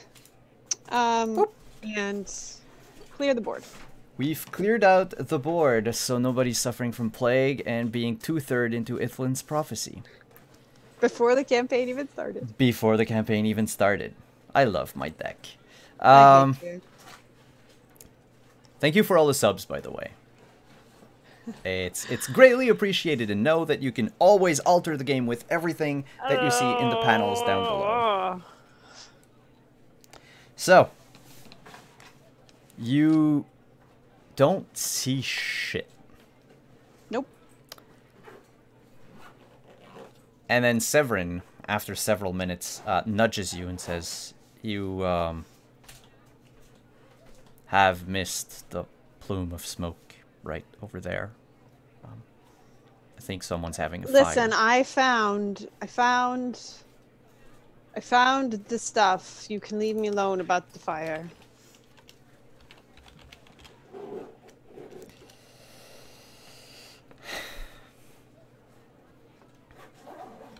Ay, ay, ay. Let's go then. Shall we? And you make your way deeper into the woods. It takes roughly a half hour. So maybe like 2 miles away from where you were. Yep. And you happen upon a crowded clearing where in the center of which is a lone hut made out of wood and hay. There's a small garden right in the front on the left side, both the front and the left side of the hut, where various plants grow. Half of this construction has been overtaken by vines, while the other half seems to be cleared of growing vegetation. There is even a goat, a lone goat tied to a post, grazing on the grass. All right, so Severin, stay back here. And I will walk up towards the door. As I walk by the goat, I'll say, "Hello, princess," and pat her on the head. And then I will walk up to the door and knock on it.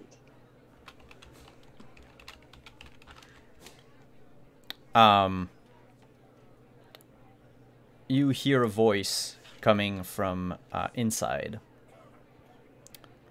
This says, "Oh, please, come in." I open the door, but I do not go in. The interior is dark, illuminated only by a few candles. But you see this woman. She has her back turned to you for now. She's wearing a long, pale green skirt that is open on one side, letting you view clearly pretty much all of her right leg. She has, from what you can see, because you can still see a bit in the darkness, curly black hair. And her top is just this loose half gown, half tunic that's probably too big for her. And as she gets back up, you notice that it clearly exposes like part of her shoulder. Well, I'm doing this, but people can't see. But part of her shoulder and part of her left breast. Hold on a second. Yep. Scotty, stop it. Shh. Okay. And she turns around. You notice she has a few freckles across her face, a small upturned nose, and she looks fairly young. Probably not even 20 yet. She's probably younger than you are.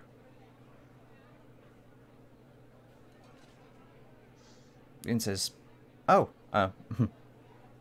hello. I will warn you right away. I know magic, and if you try to rob from me, I will burn this place down and you with it."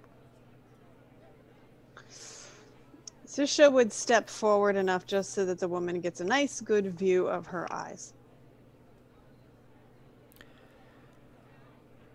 Well, that's reconforting. What can I help you with, Lady Witcher? first, you can explain that circle of ashes in the meadow. The what?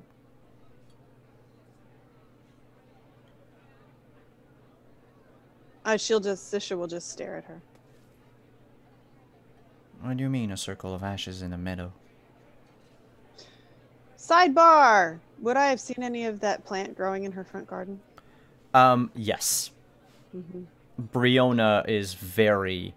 if I remember right, it's like a pink flower. It's the pink. It's the tall pink flower. Yeah, so you definitely have seen Brionia grow in her garden. It saves us all a great deal of time if you don't try to prevaricate. The herbs are in your front garden. Same herbs I found buried in the middle of a circle of ash with spots of blood everywhere. I beg your pardon, Lady Witcher. I really, truly have no idea what you're talking about.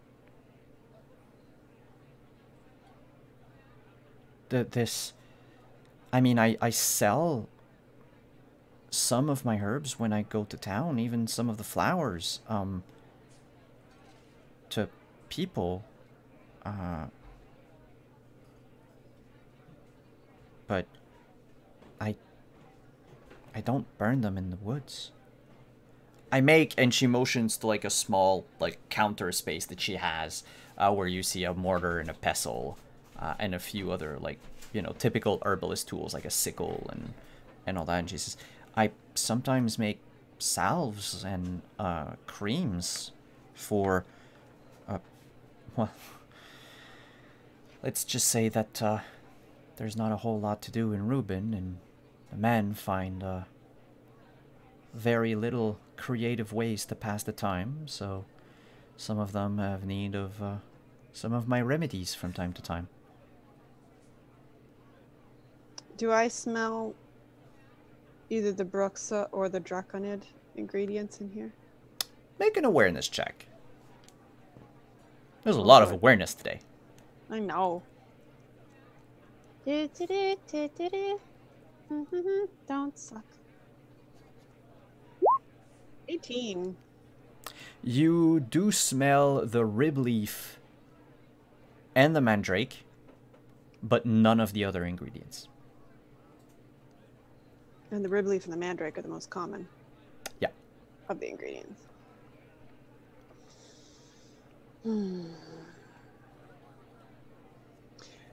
Maybe we're starting out on the wrong foot. What's your name?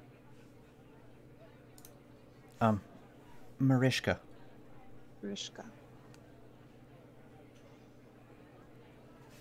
Have you sold anybody any Brionia lately? Brionia?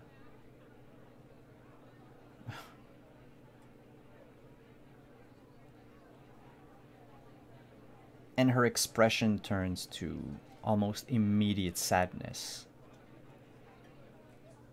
And she says, maybe not sold, but given.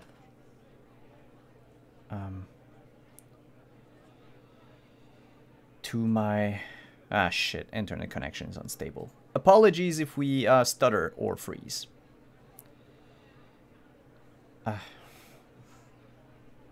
I gave some. You're right. Still pub noises. We're not supposed to be... I take the pub wherever I go. I carry the spirit of the pub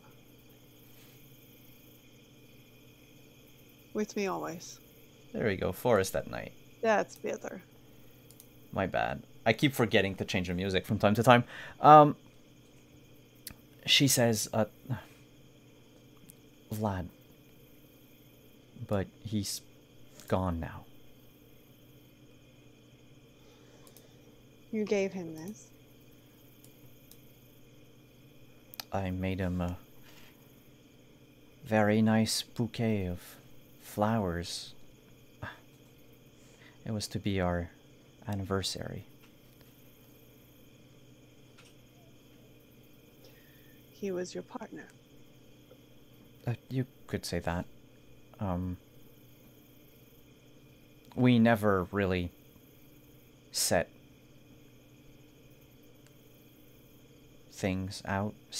it out loud. But he was a nice man, and he was good to me. And he would come and see me once or twice a month whenever he could have time off from his apprenticeship at the cobbler's. Second question. Uh-huh. Has anybody bought both mandrake and rib leaf?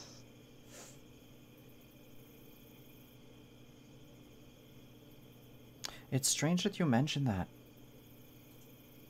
because I did notice that some of it was missing from my garden the other day. I haven't sold anything to anyone, well, not those two specifically.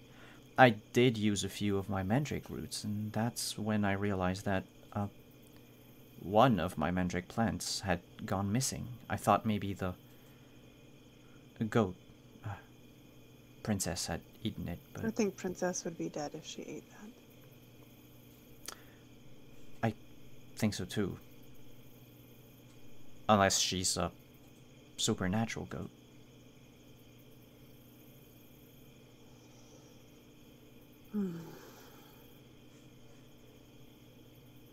Have you noticed anything in the meadow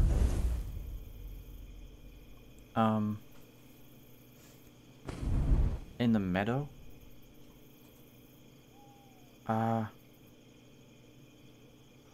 Specifically recently.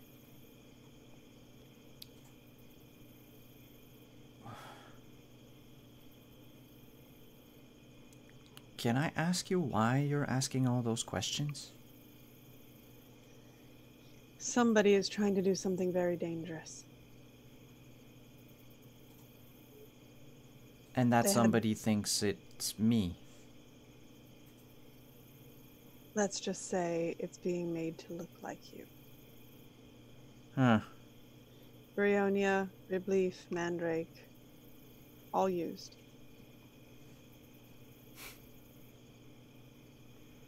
In addition to 2 more exotic things.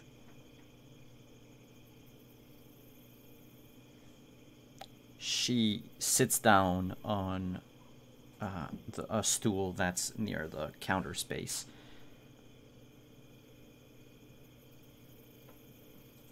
And she looks defeated for a moment and says, I knew this day would come.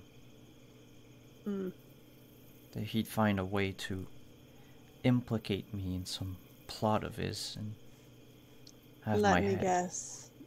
Father Petrov. You've met him, I guess. He tried to convince me you were a hag. Oh, that's probably the nicest thing he ever said about me. No, he said other things.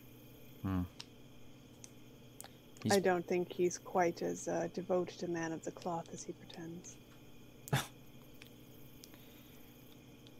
That's just a mask. Petrov is a lying, manipulative politician who wields the cloth and the eternal flame like a knight would wield a mace. He doesn't love me because I didn't love him.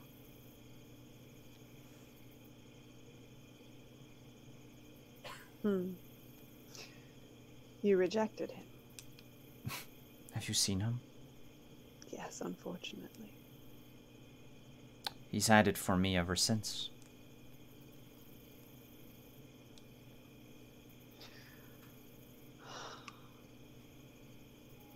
And I mean,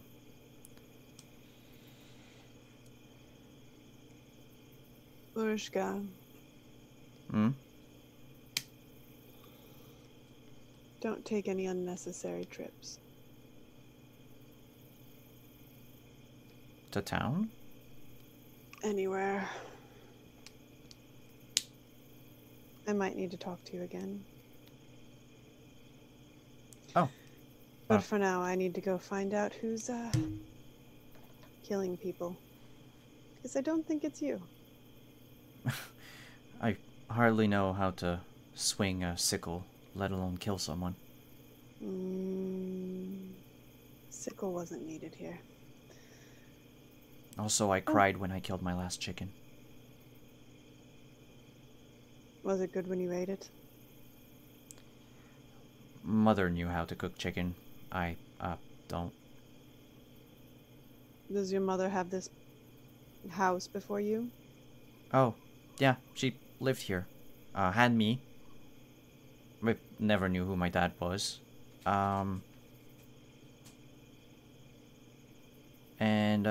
Yeah, Father Petrov would come to the house from time to time to keep Mother company.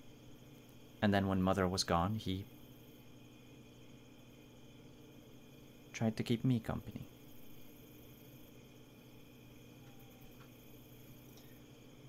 Stay here. I will know if you leave. I will stay. Why is there a man staring through my window? That's Severin. Ignore him. Okay. I will stay here. He's watching me, not you. You just hear him mumble a bit about.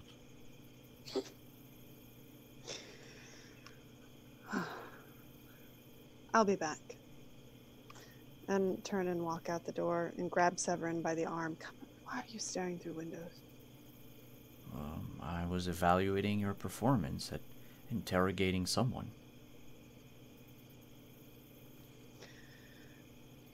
I have a very bad feeling, Severin.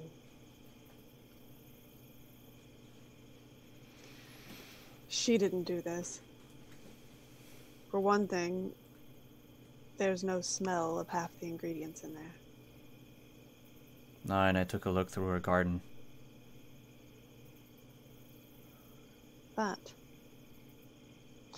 I think her father is the priest.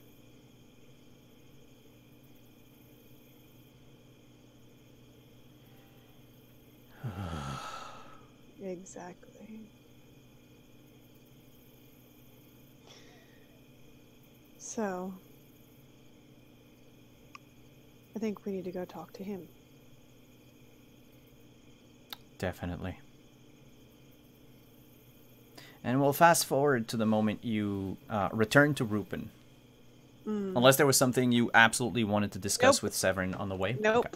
Nope. Because I figure you two beeline it to Oh, yeah. Rupin. By the time you reach Rupin, it is now... 3, 4, 5, Probably about 6 or 7. Yeah, it's roughly like 7 o'clock. The sky has turned orange. The sun is setting, just not full in the sky anymore, but there's still another good hour of daylight. The people in the market square, the stalls have been taken away. The stage has been set. The bards are rehearsing their show, but there's already a few people that have chosen to sit somewhere in the marketplace, in the town square, to have like a good view of the show, like reserve their seats, if you will.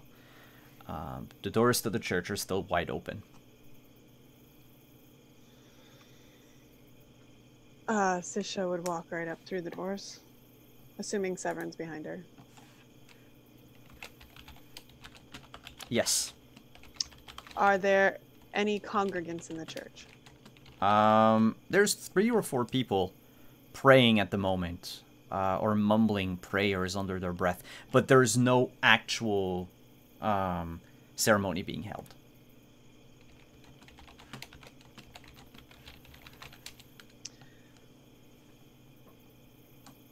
Sisha would mutter under her breath a suggestion that they all really want to go watch the Bard show.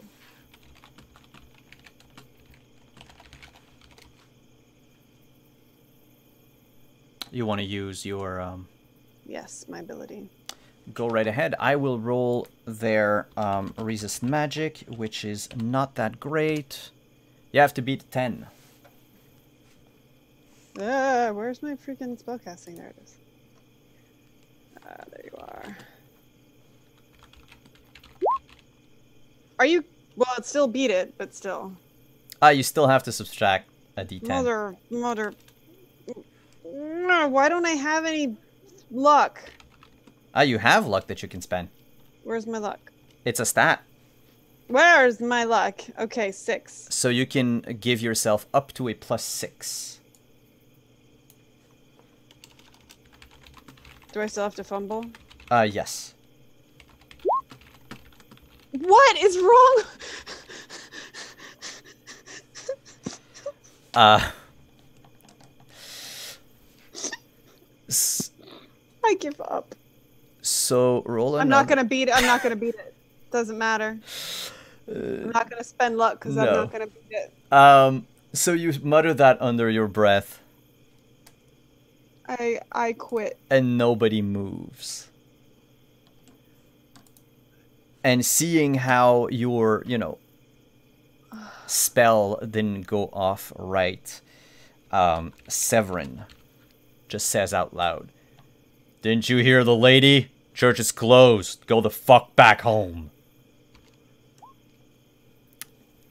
And,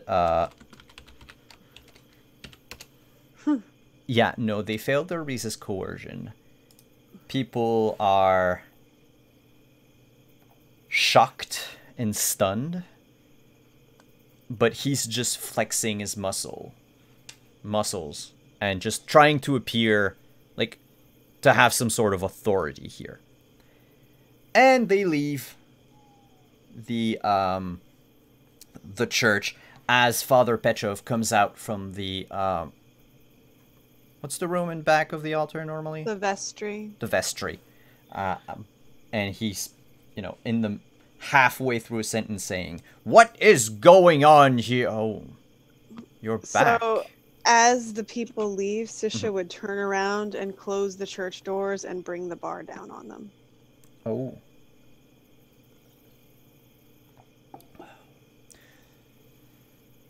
Hello, Father Petrov. Did you do the deed?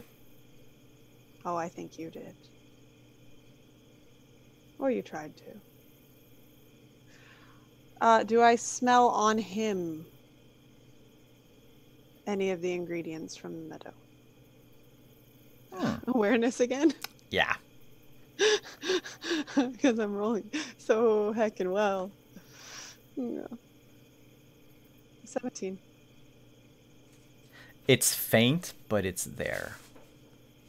Especially since you smelled it, like, recently, like a few hours ago. You recognize that smell on him. What you've mistook as, like, some sort of incense, because it's so faint the first time that you've encountered them, is unmistakably the smell of the decoction. She would look at Severin and just nod. And advance on Father Petrov. What is the meaning of this, Witcher? Why did you close the door? And locked them. He takes a few steps back. So, when were you going to tell us that you were sending us out to kill your daughter? She is not my daughter. You just kept her mother company. Both before and after she was born, my private affairs are my own. I would never try to make a move on my own daughter. I'm not an animal. I'm not a mutant like you. I don't try to sleep with everything. You just try to create mutants, don't you? I have no idea what you mean. I can smell it. It's very silly to try to lie to a witcher. Your heart's beating a little faster, Father. I'm surprised you have one. you see him glance really quick at a candle holder next to him. Like a candelabra. Would Severin have caught that? Severin's a few He's paces too far. behind you, but you heard the leather of his armor shift. No weapon drawn yet. I really wouldn't try it.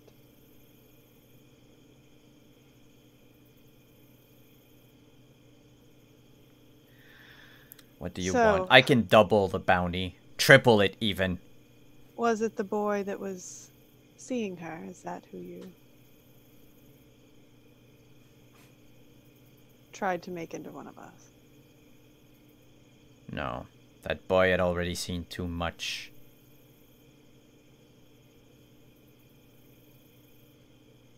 How many? Why do you care? Because I know what it feels like when it's done right. And you have no clue. Make an intimidation check for me, please. Oh boy!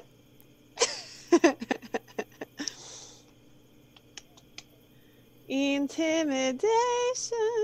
Where are you? You are under... Under will. Will. Oh, please don't fumble. 17.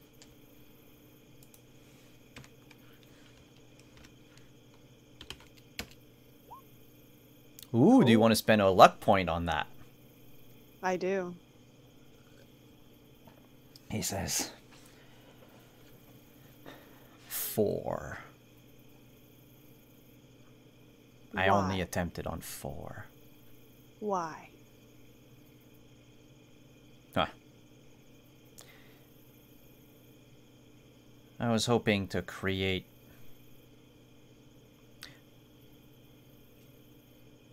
obedient soldiers. Witch For your finders, order if you or for will. yourself? A bit of both. With these new witch finders, we would be able to root out the evils that plague Redania and not Sure. have them be full-on monsters like you are. She would take one more step closer, like pushing him right up against the altar. Oh, he has like both his hands on the altar behind him. As she steps up, she reaches her hand up and knocks the candelabra off the altar. You see,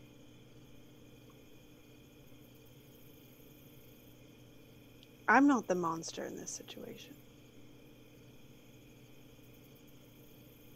But I think you know that. What I did for the good of the many. No, you didn't. You did it for the same reason men like you always do things. For the good of yourself. And Marishka, you just couldn't take hearing someone tell you no.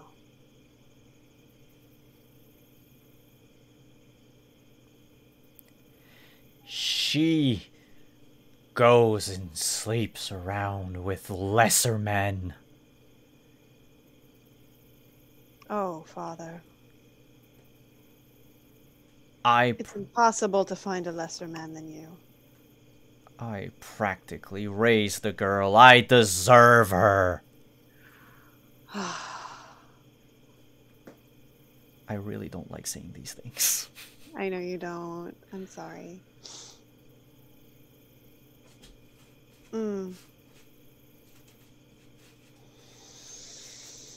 see, you could give me the bounty now. And she waits. I believe you said double.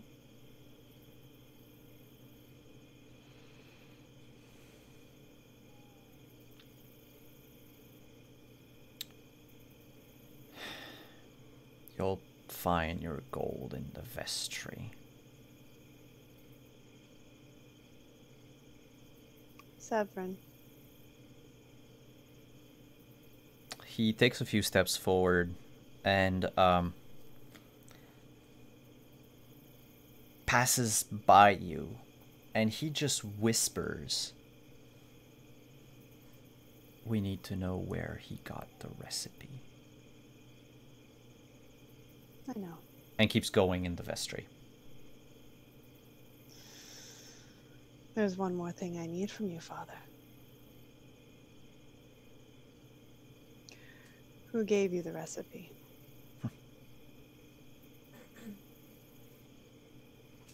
Wouldn't you like to know? To create more of your kind, perhaps? No. To destroy it.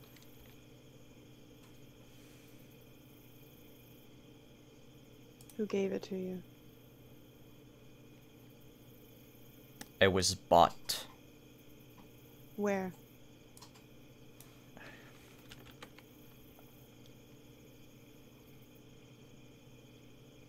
In Novigrad. Where's your copy? In my robes. If you would just give me some room, I will put them... I don't think so. Then she'll wait till Severin comes back out with the money.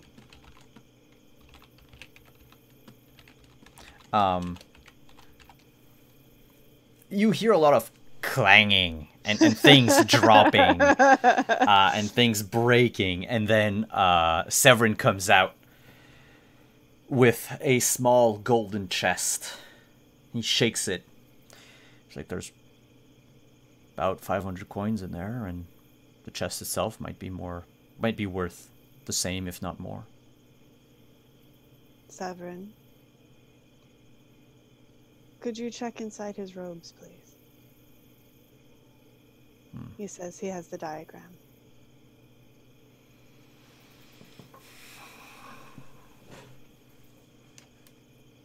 I would much rather fundle a Skellige woman, but an old rancid priest will do. Ugh, and the sacrifices we make. He starts like patting the priest down and then says, "Oh my, Father. Are you happy to see us? Or is this..." And he gets a dagger out from a hidden pocket inside his robe. Mm-hmm. "Or is this what you had in mind for my apprentice?" He pats him down some more and gets a small leather scroll case out of under his robes. And looks at Petrov and then looks back at you and says, "I'll be in the vestry doing some light reading." Is there a back door there, Severin? There is indeed. Leads out into the graveyard.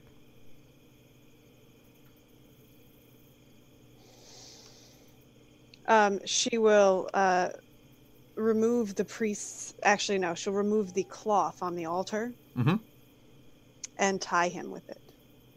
Okay. He is bound. Bound.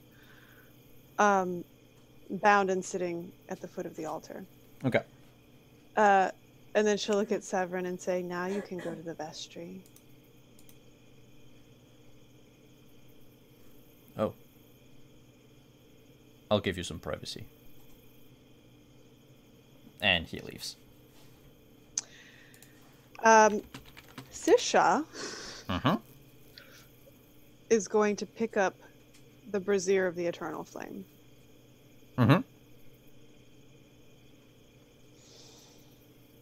You know, you've dedicated your life to this, haven't you? Everything I did for the good of the people.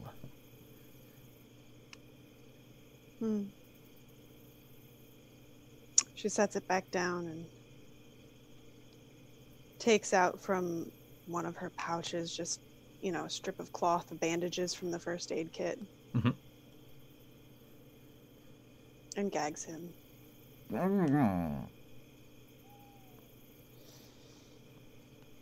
Then I think it's only appropriate that the thing you've given so much to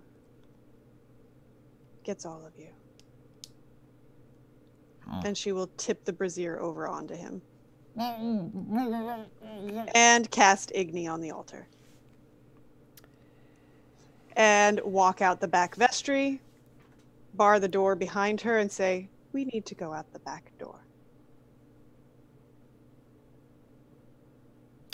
You have never seen Severin so white before.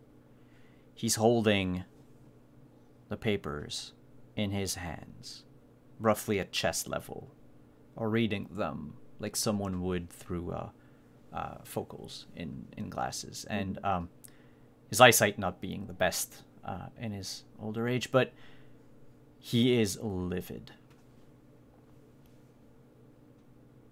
Is it the recipe? It's our fault. It's from Kerserin? And he hands out the papers to you. And he says, "Do what you will with them." It is part of the recipes. It's actually incomplete. You could not reproduce the Trials of the Grasses. In fact, you can barely recreate the first decoction that is needed to put like people under. However, it is heavily annotated by the hands of 2 different witchers.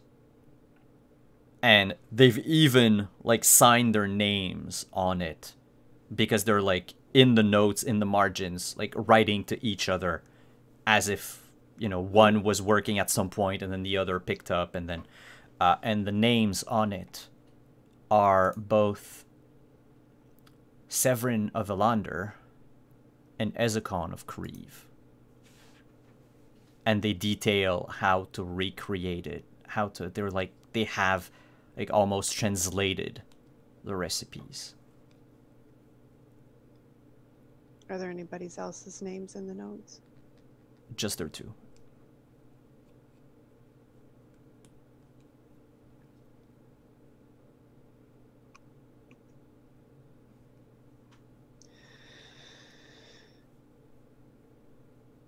Like I said, I think it's time we left through the back door.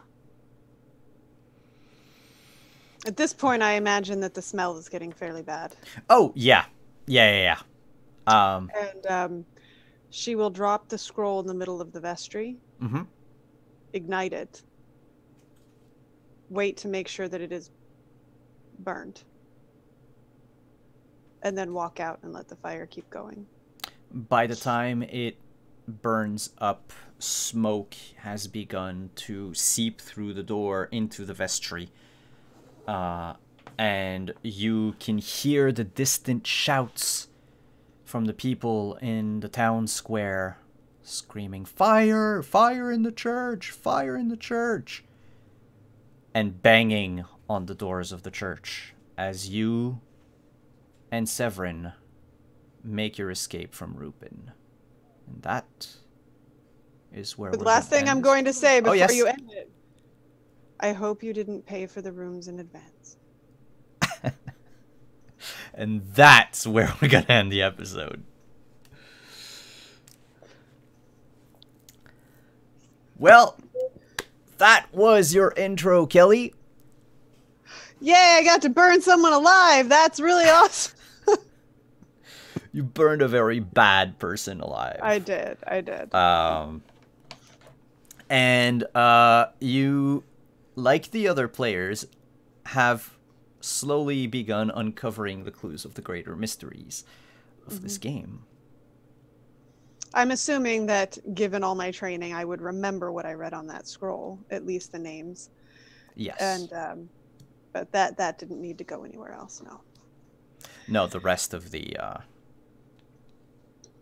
recipe would be too hard to memorize, especially since it's written in a mix of old Elder Speech and one of the first languages spoken by the humans when they arrived on the continent.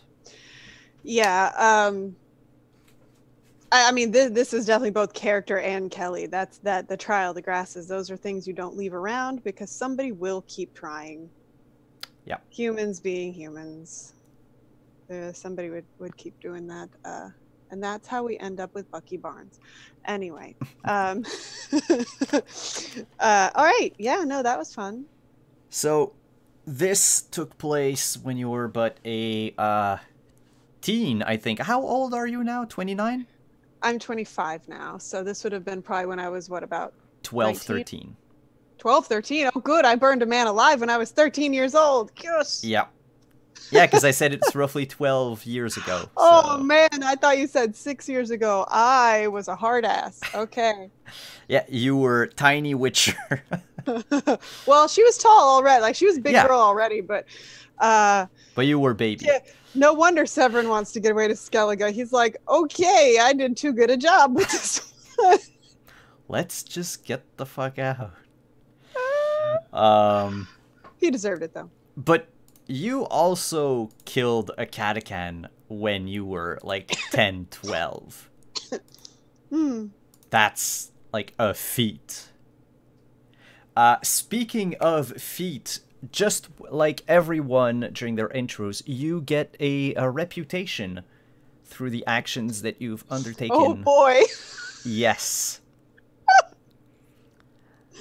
What's my reputation, Simon? So you can... To be fair, nobody knew it was me that set the cathedral on fire. I went out the back door.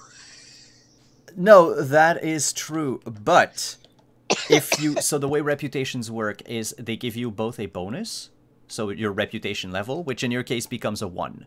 Reputation is in the background part of your sheet. Yeah, I see it. Mm-hmm.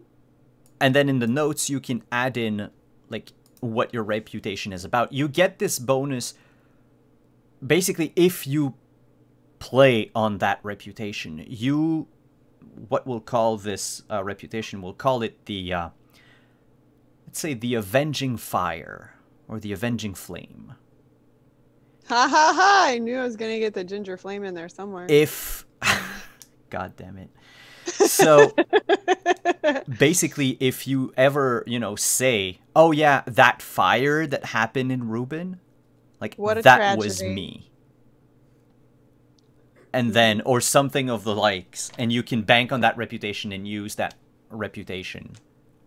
So, over the course of the game, you'll gain multiple reputations, and your reputation level will go up, and you can always use... Like, when you make a reputation roll, you have to use one of these reputations. Like, Okay. Geralt had, like, Butcher of Blaviken, he had a bunch of others, thanks to Dandelion.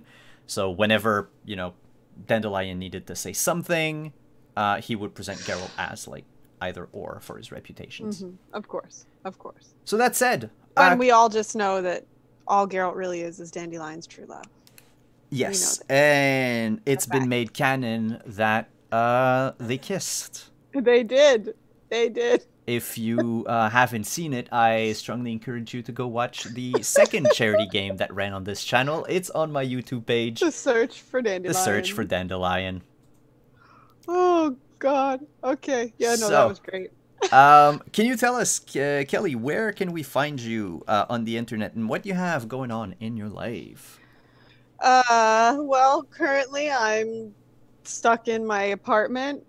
It's very small, and I don't think I'll be leaving for quite a while. So, not too much. You can find me on Twitter at the Opera Geek, where it has all my links as well as my website. Hello Kitty, kellybutler.com. You can also find me on my Twitch channel, which is twitch.tv/The Opera Geek, where tomorrow night we continue the adventures of Devon Rue and myself playing Stardew Valley, because as much as I love Witcher 3, I think right now the world needs a dose of wholesome. And what it ends up being, thanks to it being Devon and me, is a dose of wholesome with a dash of profanity.